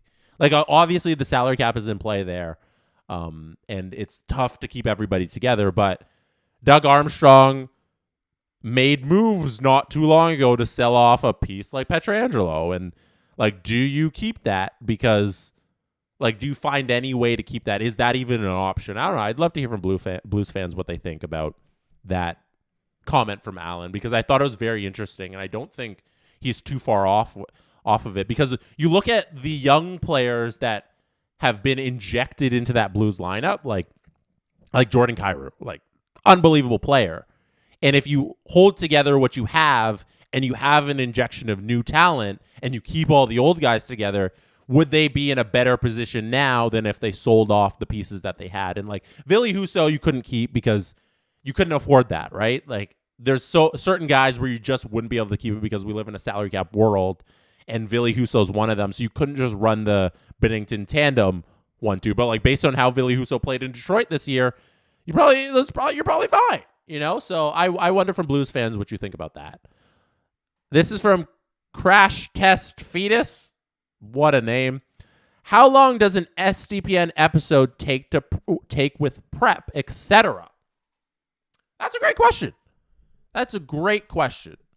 So prep is done by Adam Wild. Adam outlines the show and all that, and then we record, and recording will take, for a 2-hour episode, it'll take 2 hours and 30 minutes because there's like the 15 minutes off the top where you need to turn on everything, 15 minutes off the back where you need to close down everything, that sort of stuff. We've really nailed down how easy it is for us to get going.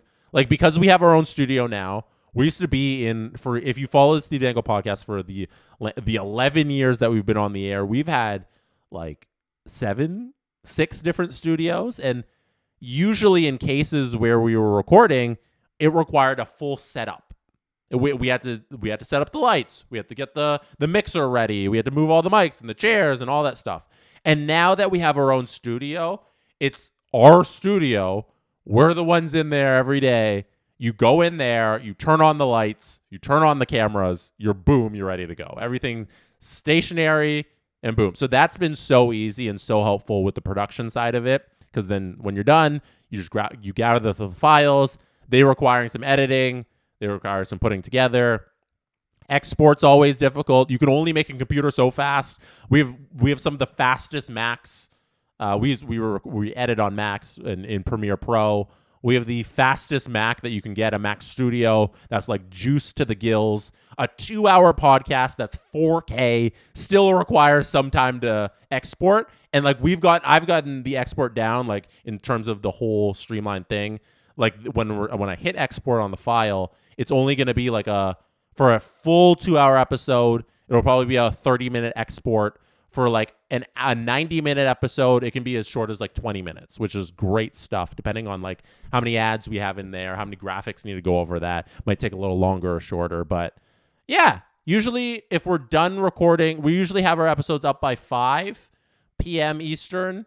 If it's a recording that starts at like 11. Say we all get to the studio for 11, it'll be up by 5 p.m., which I think is pretty good for a 4K show that's going on.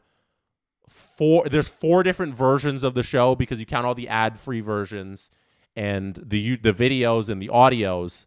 I think it's a pretty good production schedule that we have going at SDPN. Now we are back. It is overtime. The score bug cannot handle second OT plus double digits. We are underway. Puck has dropped on OT. I hope you are ready. Let's get the music going. Who do you think's going to win? Get the animals up here to hype us up. We're in for a late one, ladies and gentlemen. 4 hours on stream. Who do you got potting the OT winner? Let me know in the comments. We have a whole bunch of people watching right now. I appreciate all of you tuning in. We are going long. We are sticking around until this thing is over, until somebody scores a goal. New York here is rushing to the net. Can't fire at home. Trocheck misses the corner.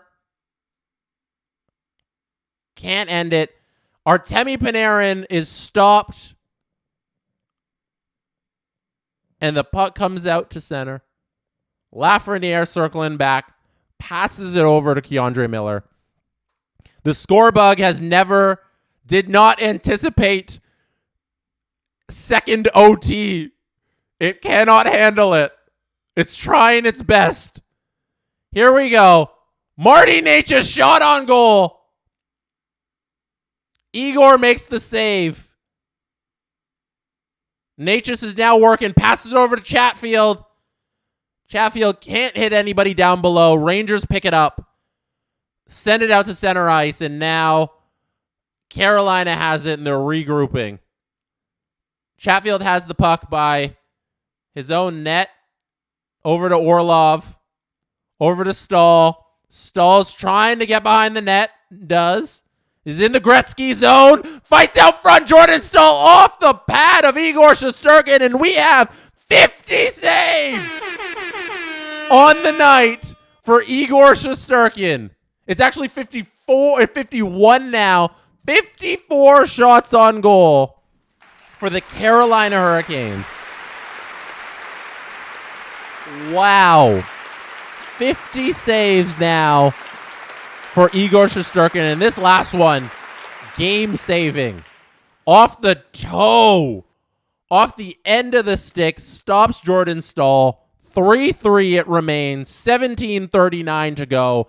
Face off in the offensive zone for the Rangers. Let's see if they can win this one back.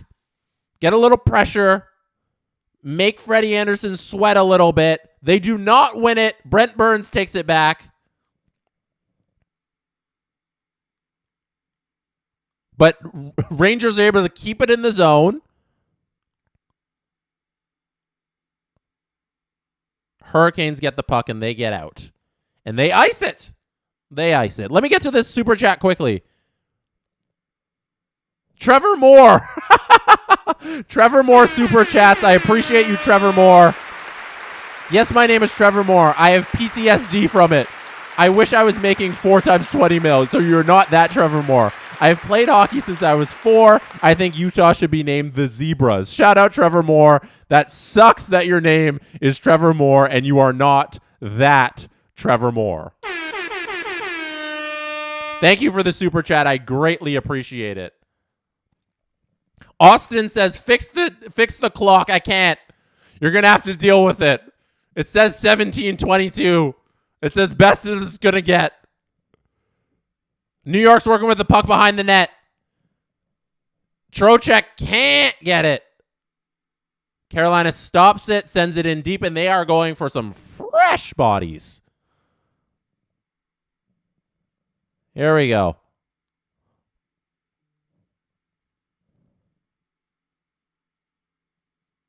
Artemi Panarin, oh! Right in the slot. Great save, Freddie Anderson. Carolina comes up the other way. Looks to be a 2-on-0. 2-on-1, sorry. Great save, Igor. And we got a penalty. Yeah, there was a big hook on Natchez.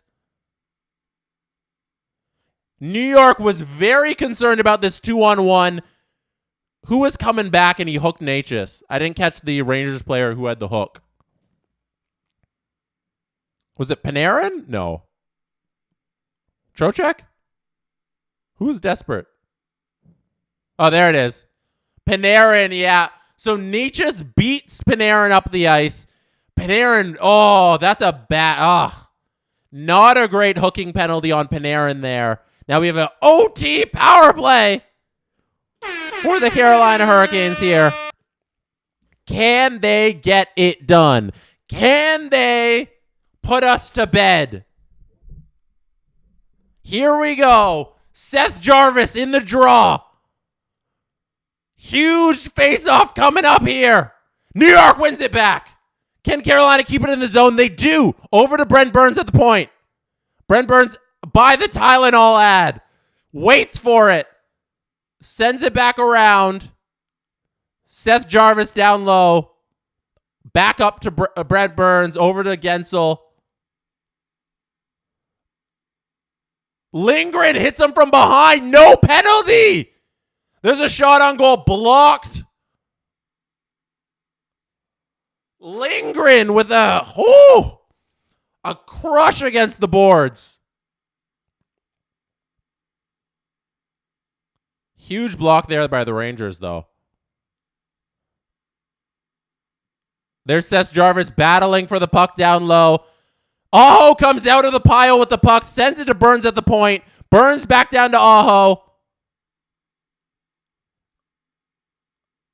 Oh, Aho down to Svechnikov. Svechnikov can't feed it in front. Svechnikov gets it down low, though. Decides to hold it. Doesn't make a move towards the net. Sends it back over to Aho.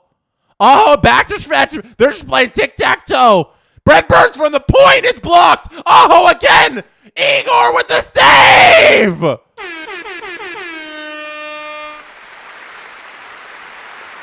Svechnikov tries to get in the face of Igor. And he gets moved out of the way by Keandre Miller. We got another huge draw coming up. Zibanejad's arguing with the referee. The crowd is doing the Igor chant. Lindgren took a risky play tackling Aho. They're showing some of the replays here. What a huge kill right now from the New York Rangers. Here we go. Huge draw again. 43 seconds left in the PP. Can they PP kill it? Tony D's working with the puck. Teravainen got it down low. Tony D's back with it up top. Tony D's just dancing the line. You got to pass it somewhere. He tries to feed it down. New York stops it. They send it down the length of the ice. Freddie Anderson passes it to Tony D'Angelo, who tries to work the breakout now. Marty Necas, tasked with the breakout, comes with a huge shot in the slot, goes wide. Igor does not have to make save number 53 on that one. And New York has successfully killed the power play. Marty Necas comes down the other end, though, and a weak shot on Shesterkin, which he saves, and there is save number 53. Woo! Wow. What action. Great play there. Was that Keandre Miller blocking Teravainen's stick there? Fantastic play on the replay. You could see Keandre Miller really got into the stick of Teravainen, stopped him from getting any chance there. Every chance is huge. Oh, the Avs are back. The Avs are back in the game. 3-2, if anybody's scoreboard watching the other one. Never count out Nathan McKinnon. He can do anything. Carolina wins the draw here. They're trying to keep the puck in the zone. I think they're going to be able to. Are they going to win the puck battle against the boards? Power play has been killed. It's 5-on-5. 14 minutes left in the second overtime. There's a shot onto the net. Carolina's getting some good pressure here. Igor stopped another one, but it bounced into the corner. Now they're all working. Here's Stahl with the puck down low. Passes it around the back. Can't do anything with it. Rangers get it. They flip it out to center ice. There's a couple bodies there. Here's Pinnit. Oh, that's Trocheck. Trocheck near the dot. Gets tripped. No call. No call by the referees. Oh, no. They called it. They called it. They called it. They called it. Oh. They called it. Trocheck got upended. The hand was so late. They were unsure. It legitimately took like 5 seconds. You know, 1, 2, 3, 4, 5. Like, that's a long time not to call a penalty. Trocheck did get upended. It's a push, then a cross-check. What's the call going to be? Cross-checking. Brady Shea. Brady Shea cross-checking in the Brady Shea Revenge Series. Is he a secret agent for the New York Rangers? Was this the plan all along? They sent him to Carolina 4 years ago so that today, in 2024, he would commit a penalty in overtime, in the second overtime, so that New York would get a power play and end the game. Did James Dolan send Brady Shea on a mission? This could be it. Huge face-off. Trocheck wins it back. Let's see what happens. I think my theory's correct. Carolina fans, you might have a secret agent on your team. Watch out for his suspect behavior. Is he sus? If New York scores here, you know it's true. Carolina's doing a fantastic job with this penalty kill. Let's see what happens. Oh! In the middle. Oh, right in the middle. Kreider with a chance. Go! Go! Go! New York! Vincent Trocheck! Vincent Trocheck! Vincent Trocheck grabs the rebound. Everybody go to bed. 4 hours later. Vincent Trocheck. We've been on stream for 4 hours and he's sending us to bed. Brady Shea's a mole. Brady Shea's undercover! James Dolan set him for this moment! New York scores on the power play! They end the game 4-3! They take a 2-0 series lead! Vinny Trocheck able to scoop up a rebound, able to feed it through Freddie.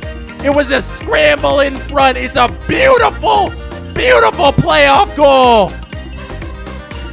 I'm watching the replay now. Brent Burns isn't able to clear. They get the puck in front. Freddie couldn't glove it. Freddie tries to glove it. Trocheck standing right where he should be. Picks up the winner. Oh, that's beautiful positioning by him. Oh, it bounces off of Brent Burns too. That's so unfortunate for the Canes. What a game. One more time. That is a goal for the New York Rangers. Everybody, good night.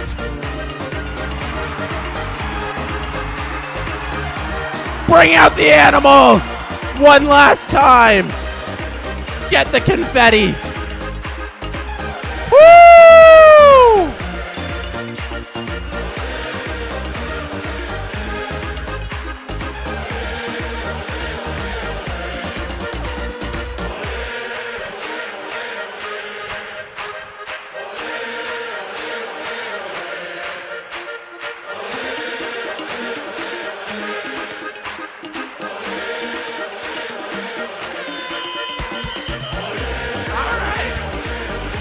All right, that's it for me.